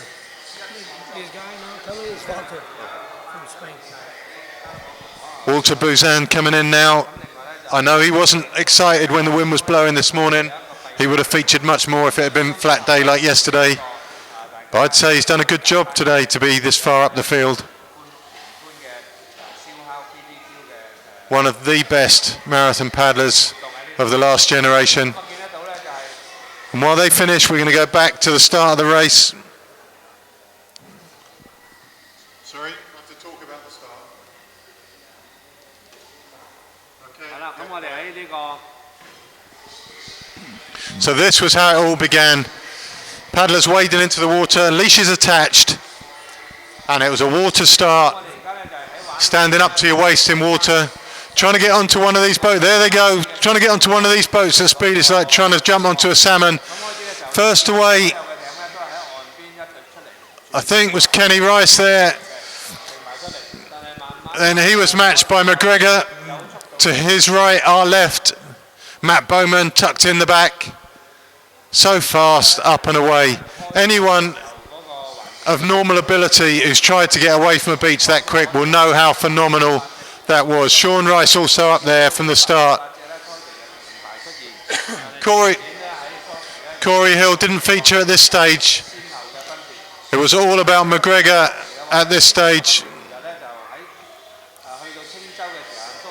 Hill closest to McGregor on McGregor's right. Kenny Rice on the far side. And so the journey went for about 1,000 metres. Then it was Corey Hill who took the lead and never once looked back. So here we are, more finishers.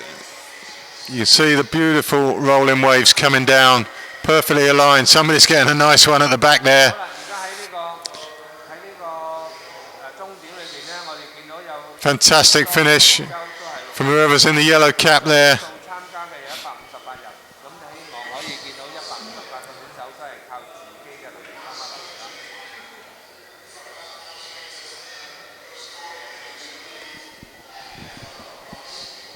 啦。 At this stage for these guys coming in, oh, we're back to the start. And what a great view. What a great view that is. 啱啱出現嗰個情況， So many quality paddlers. 大家出喺清水 And from that point on, pretty much they hit the big waves. The group disintegrated. Everyone went their separate ways. It was Corey Hill took the wider line. Matt Bowman went out to the right from here. 嗰個距離嘅，大家都係 Matt Bowman currently tucked in behind McGregor right at the front. 機喺上高拍攝嘅話咧，係睇唔到佢哋其他嘅 So McGregor and Rice currently leading. Corey Hill to his right. Bowman tucked neatly in the back. 個個距離先至係拉出嚟。咁由呢 On the right there is Nicolas Lambert from France. We just saw him finish. But once Corey Hill took that lead, there was no catching him.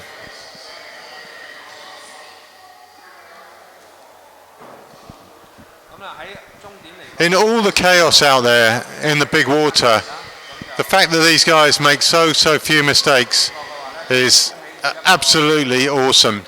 You have to try it yourself before you fully understand what these guys are capable of.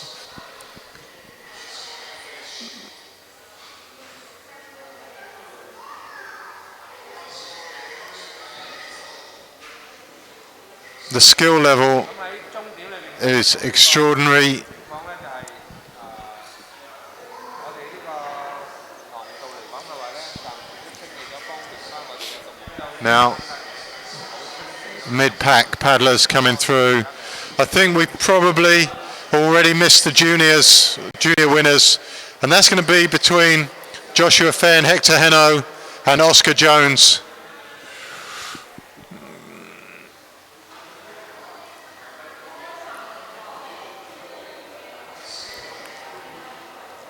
There's been so much going on out there today.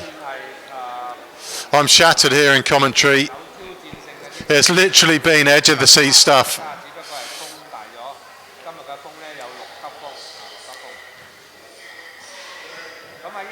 I think we're pretty much through all the big names now. The Masters athletes are still out there somewhere. It will have been a bleak day for some of them. It would have challenged their skill set, that's for sure. Some of them may have met their limit out there today.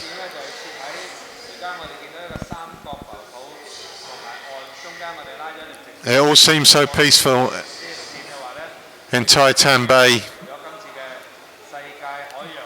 And while we're doing that, we're going to clip over to an interview on the beach.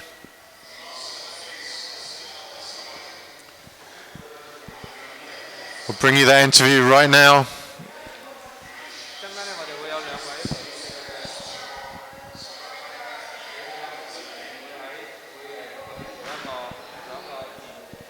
So it should be with Corey Hill, race winner. Hopefully we've got hold of him. So a few seconds for that interview. Give you as a viewer time to reflect on what we've just seen.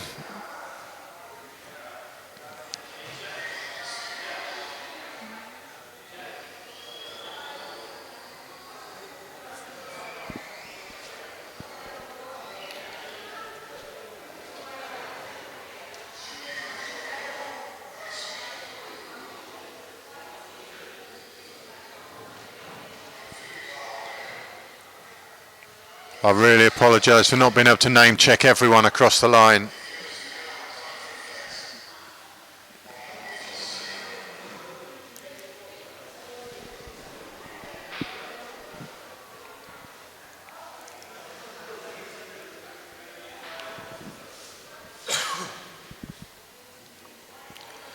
But everyone who's come across the line so far looking pretty strong still. It's been an energy sapping day out there on the water.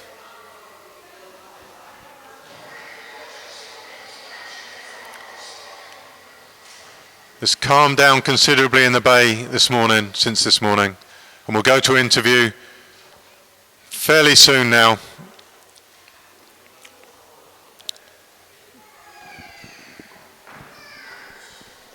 Yeah.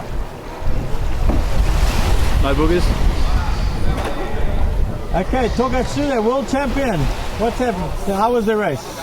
Difficult. It was really tricky. It always is here in Hong Kong. You've got the best of the best paddlers lining up, and that headwind at the start is not something you love. But I guess coming from Australia, we do a lot of training into the wind, so it sort of does suit us. And as you would have seen, hitting 9 pins, there was a lot of Australians, a lot of South Africans up the front. So I use that to my advantage. It is a strength of mine paddling into the wind, and then from there put yourself in the best position. And yeah, it's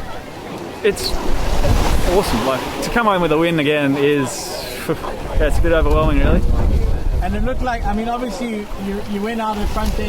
Your line was a little wider than the other guys. The group, they seemed to be a little bit more on the inside. It looked like it was the right thing to do. Yeah, it's funny because I've only heard that from everyone now. I wish someone was out there going, go the right way. But no, to be honest, I was just following the swell. There was a lot of backwash out there, so I was just following that movement, and it seemed to have worked. So I don't know, maybe it was a blessing in disguise, perhaps.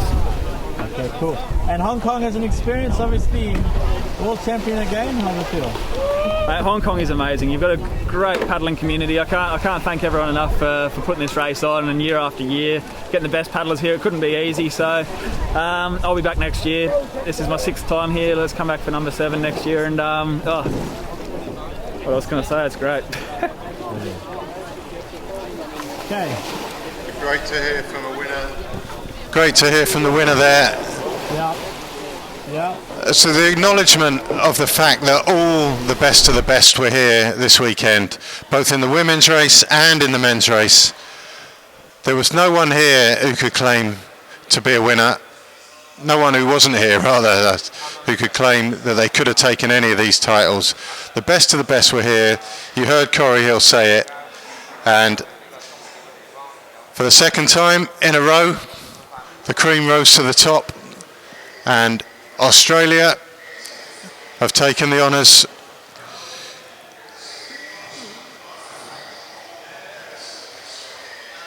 We see another one of the Spaniards come across the line there.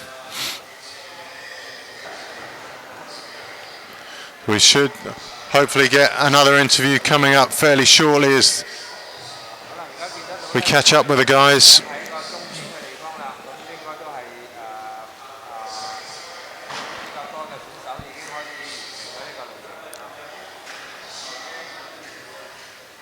Neck and neck race coming in now. It's a close one. There's everything at stake. It's no less important for these guys at this end of the race.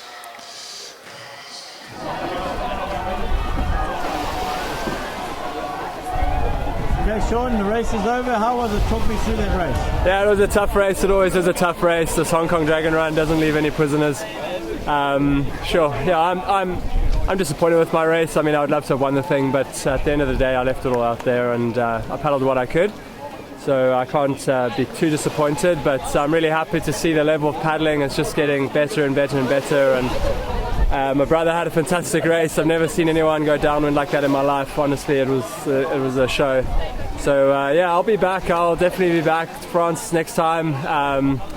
Yeah, I'm excited. I know what I need to do differently now. Today was extra special. The conditions were not normal. They're pretty extreme. So I need to get myself into that a little bit more, I think. And yeah, I mean, it's the end of a year now, end of a racing year. I'm happy with how my year went. I'm looking forward to a bit of time off. And I guess first of all, a little party with everyone else tonight. Okay, Sean, just talk with you. I mean, that craziness into that swell, the first bit, coming around the corner, there was big ships coming past. It certainly was a hell of a surfy race today. Yeah, I got pretty close to one boat. Jasper and I were ding-donging it, and a tanker came right through the middle, and I kind of I went around the front of it, which is not the right end to go around it, and this bow was coming down. I thought, oh my goodness, my wife's going to kill me if I don't die myself. But it all worked out well, so what can you say? But the boats are part of this race, and you got to stay on your toes from the waves, the wind, and the boats. So yeah, you got to keep your eyes open.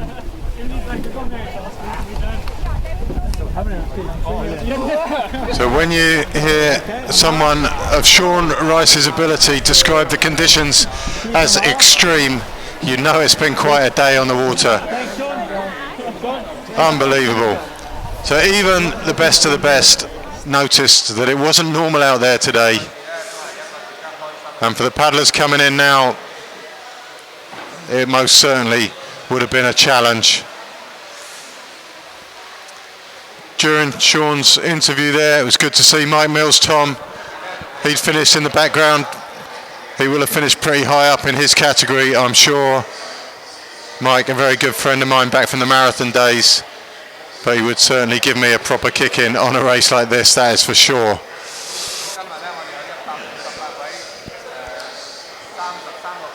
So I hope you've enjoyed it today as much as I have from my position. You can see the rain on the camera lens there. It's certainly no suntans out there today.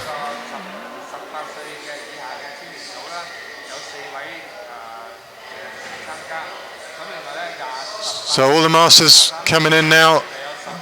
It's so great, and that's the beauty of surf ski really, is because a lot of the fun comes from being powered by the waves. You don't have that extreme difference between the old timers and the young guns that you do on the flat. You can still continue to enjoy your paddling for an awful lot longer in the skis than you can at either sprint or marathon. And these guys were so excited. The excitement this morning when the wind was blowing was palpable. We'll get to another interview fairly shortly, and this time it's with the under-23 winner, Kenny Rice.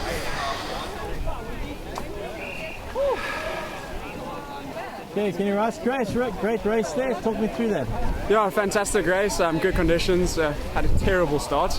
The starts are pretty chaotic at these races, but yeah, had a fantastic downwind leg and just put it all on the course. I'm very stoked with that. Obviously racing with your brother there, he said he's never seen someone move so fast on a downwind before. Yeah, well, I'm a little bit heavier than him, so I think my momentum keeps me going quite well. And talk me through the conditions. I mean, it was a real surf ski race out there today. Wind, waves, boats. Yeah, crazy conditions. That's probably one of the biggest races we've probably raced.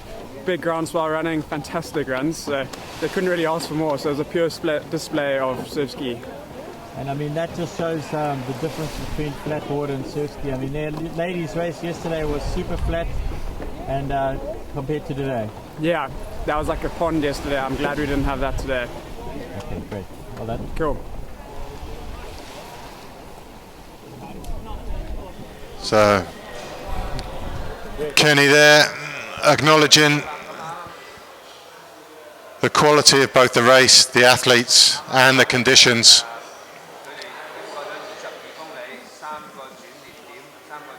We're back to the Masters.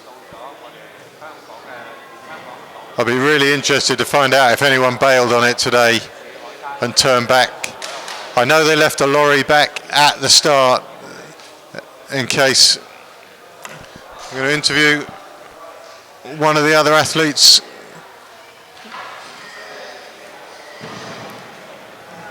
Just getting them lined up for you in the background, but I know they left a lorry at the start in case anyone wanted to go back when they saw what the conditions were like.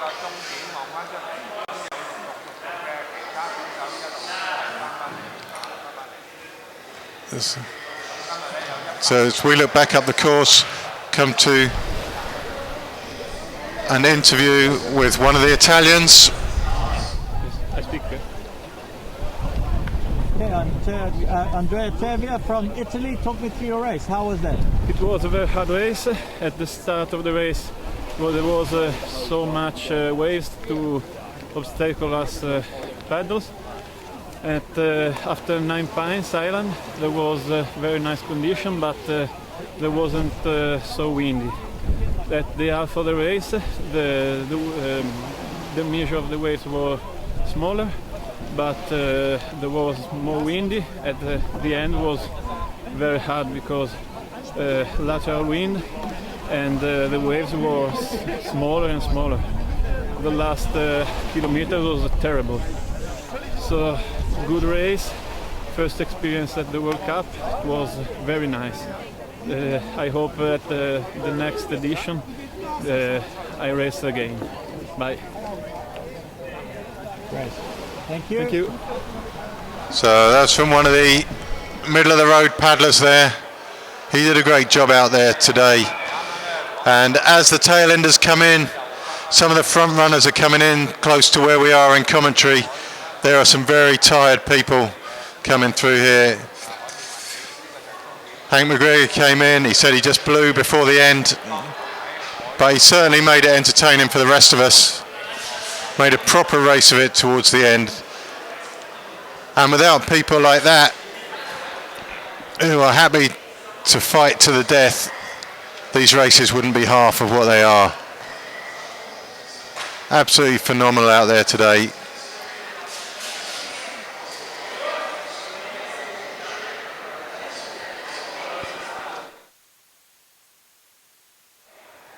Gordon Harbrecht in the middle of that. He had a great day. That's the German contingent.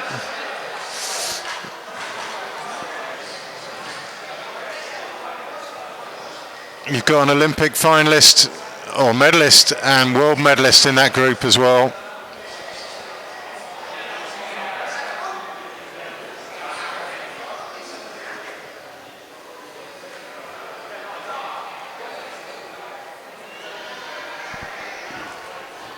Olympic medals count for diddly once the waves get big though.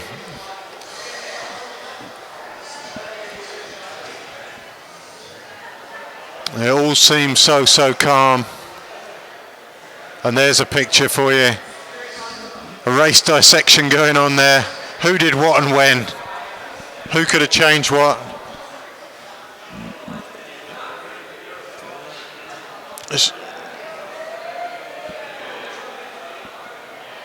And back up the course. It's going to be longer and longer distances now between the finishers. But I can't see that anyone could have had a bad day out there. You could not have asked for more with the conditions.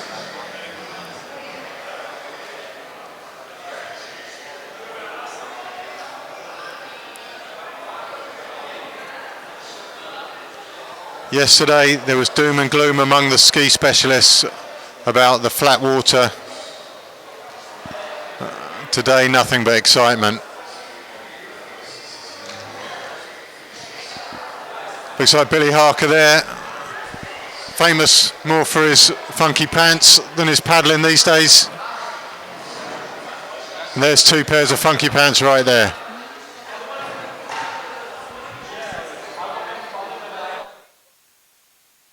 It was tough. Last 2 Ks hurt, honest. But I knew I had the old dog coming for me, so. Okay.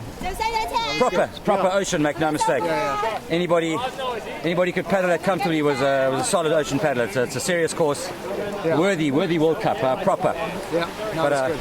And quite different. I mean, a bit of the downwind at the end, but into the waves at the beginning. A bit different from your South African downwind all the way.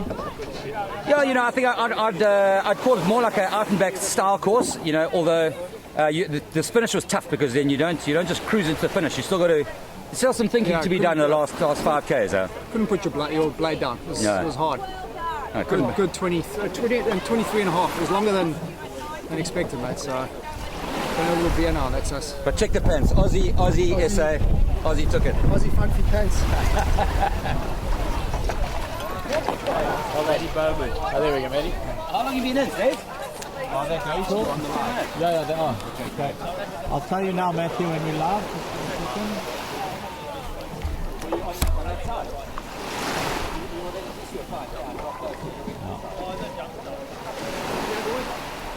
Okay, ready when you are. I don't.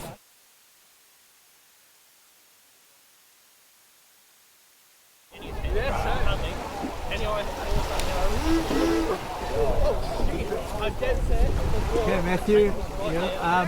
How was that race? Talk me through it. It was a real surf ski race.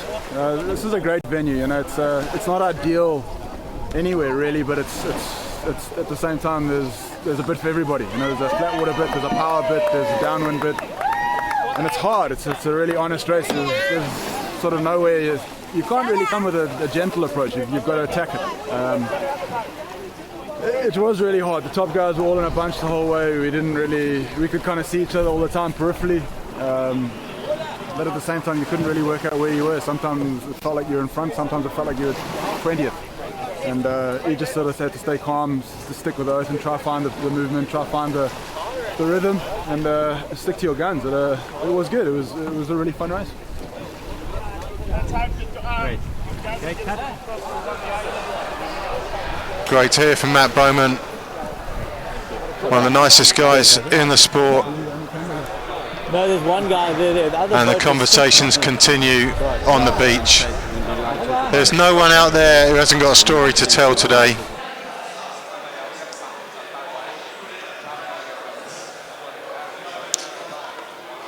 The stories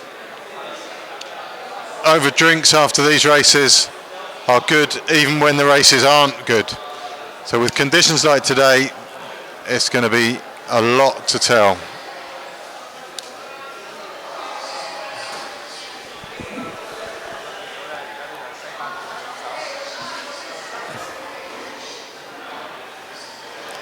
Spaniards there, taking their boats back.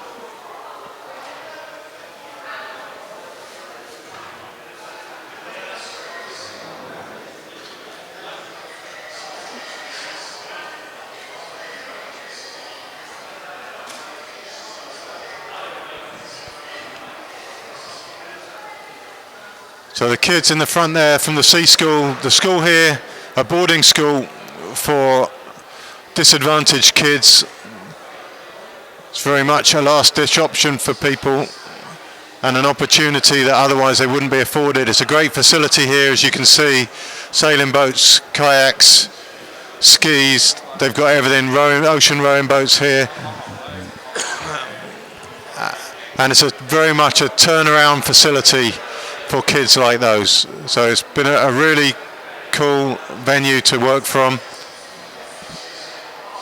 Zooming in on the Australians. Bragging rights to Australia this weekend in the men's racing.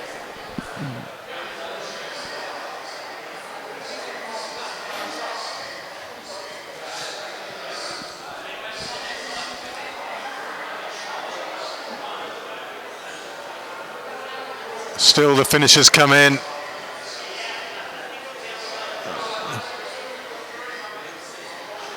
So here's the kids from the school washing the boats. From the backgrounds those kids have come from, to be part of a world championship of this status is such a great opportunity. That's an overview of the site there.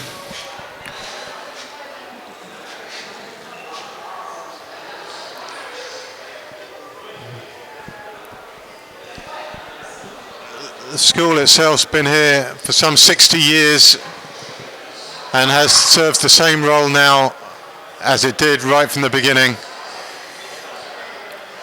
On the website of the school itself, it says the kids come here or they go nowhere, and I think that's very true. So here they are, taking an opportunity that wouldn't have seemed like a reality for them before they came to the sea school here down in Stanley. Doing a great job, the boys, washing the salt off the boats. Although it's always nerve-wracking when your boat's being handled by someone who doesn't normally handle a boat. So Titan Bay we're looking out at. The most famous thing about Titan Bay was Chang Po Si, the pirate. It used to be his hangout, and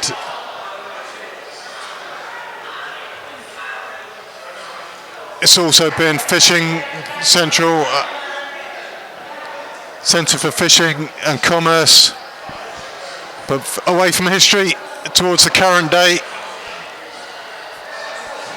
we're going to get one of the big interviews. We're lining it up as we watch the bay. And we're going to Hank McGregor.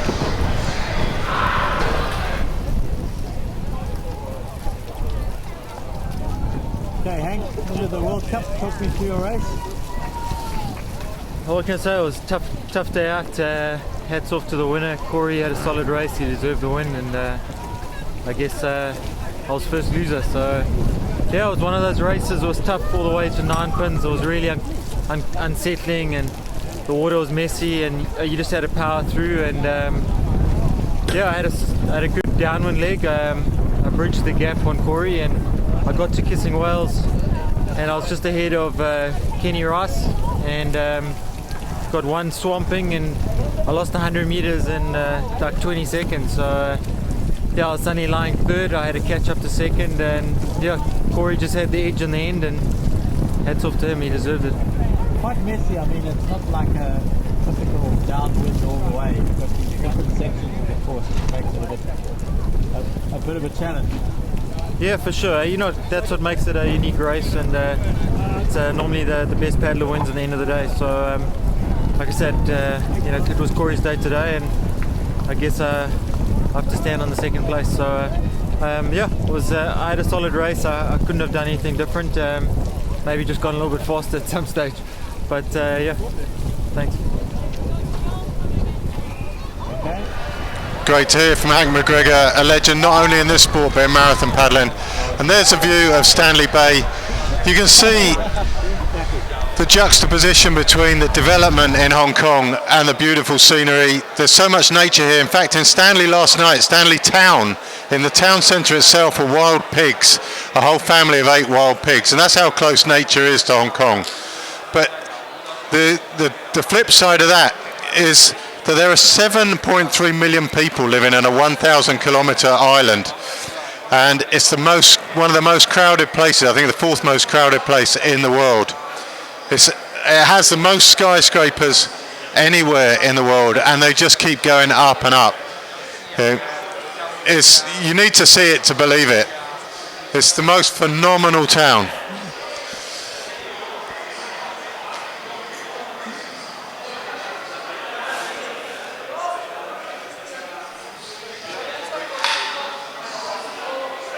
So while we're giving an overview, the techno people in the background are going to give us a quick recap.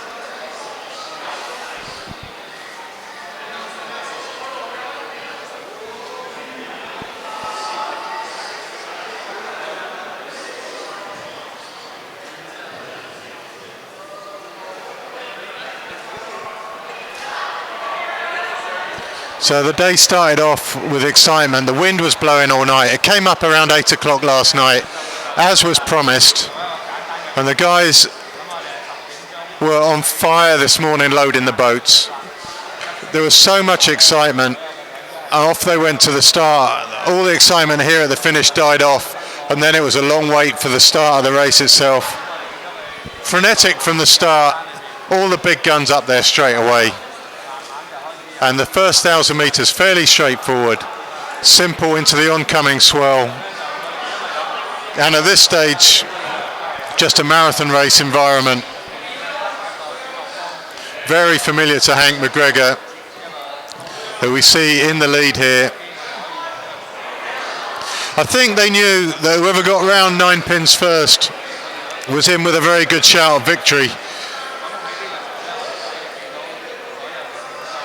1,000 metres into it, they lose the lee of the island and the waves kick in.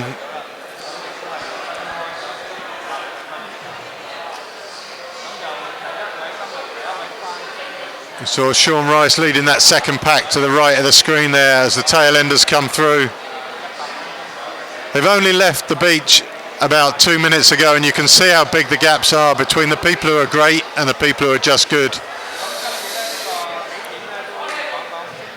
But fantastic shots. This is where they're outside the lee of the island.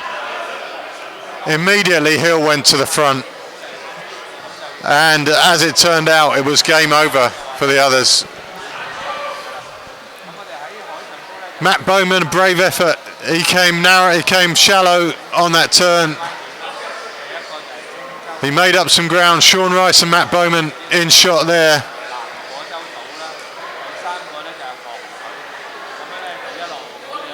So that's Sean Rice and Jasper Mocker as they were fighting out.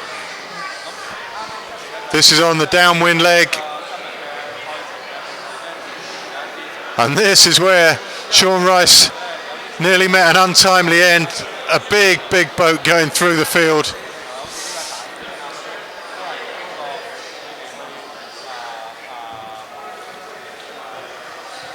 So Jasper got the best of that. As Sean went round the back of the boat, and then it was down Tai Tambay rather, Corey Hill, who'd led for the entire way. He'd held off the charge from McGregor. There is no one you would want less hunting you down than Hank McGregor on a relatively flat bed of water. But Corey Hill, great job. He sensed danger at one point. I think in the interview you heard McGregor say he got swamped at least once. Hill knows he's won. There's the finish, boys. And Hill's second victory in a row. Phenomenal athlete.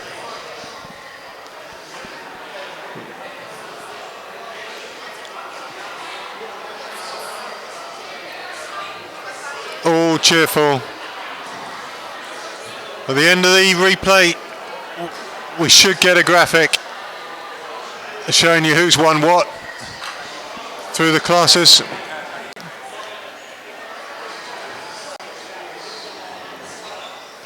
There's your finishers. Here comes McGregor.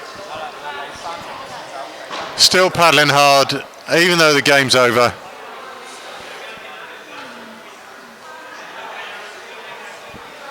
You cannot help but admire what these guys have done out there on the water today. It was not an easy day. You heard Matt Bowman refer to it being a day for the brave. You have to make your decision and stick with it. McGregor over the line. Straight up to Corey Hill. There's so much mutual respect among these guys. They know what they went through.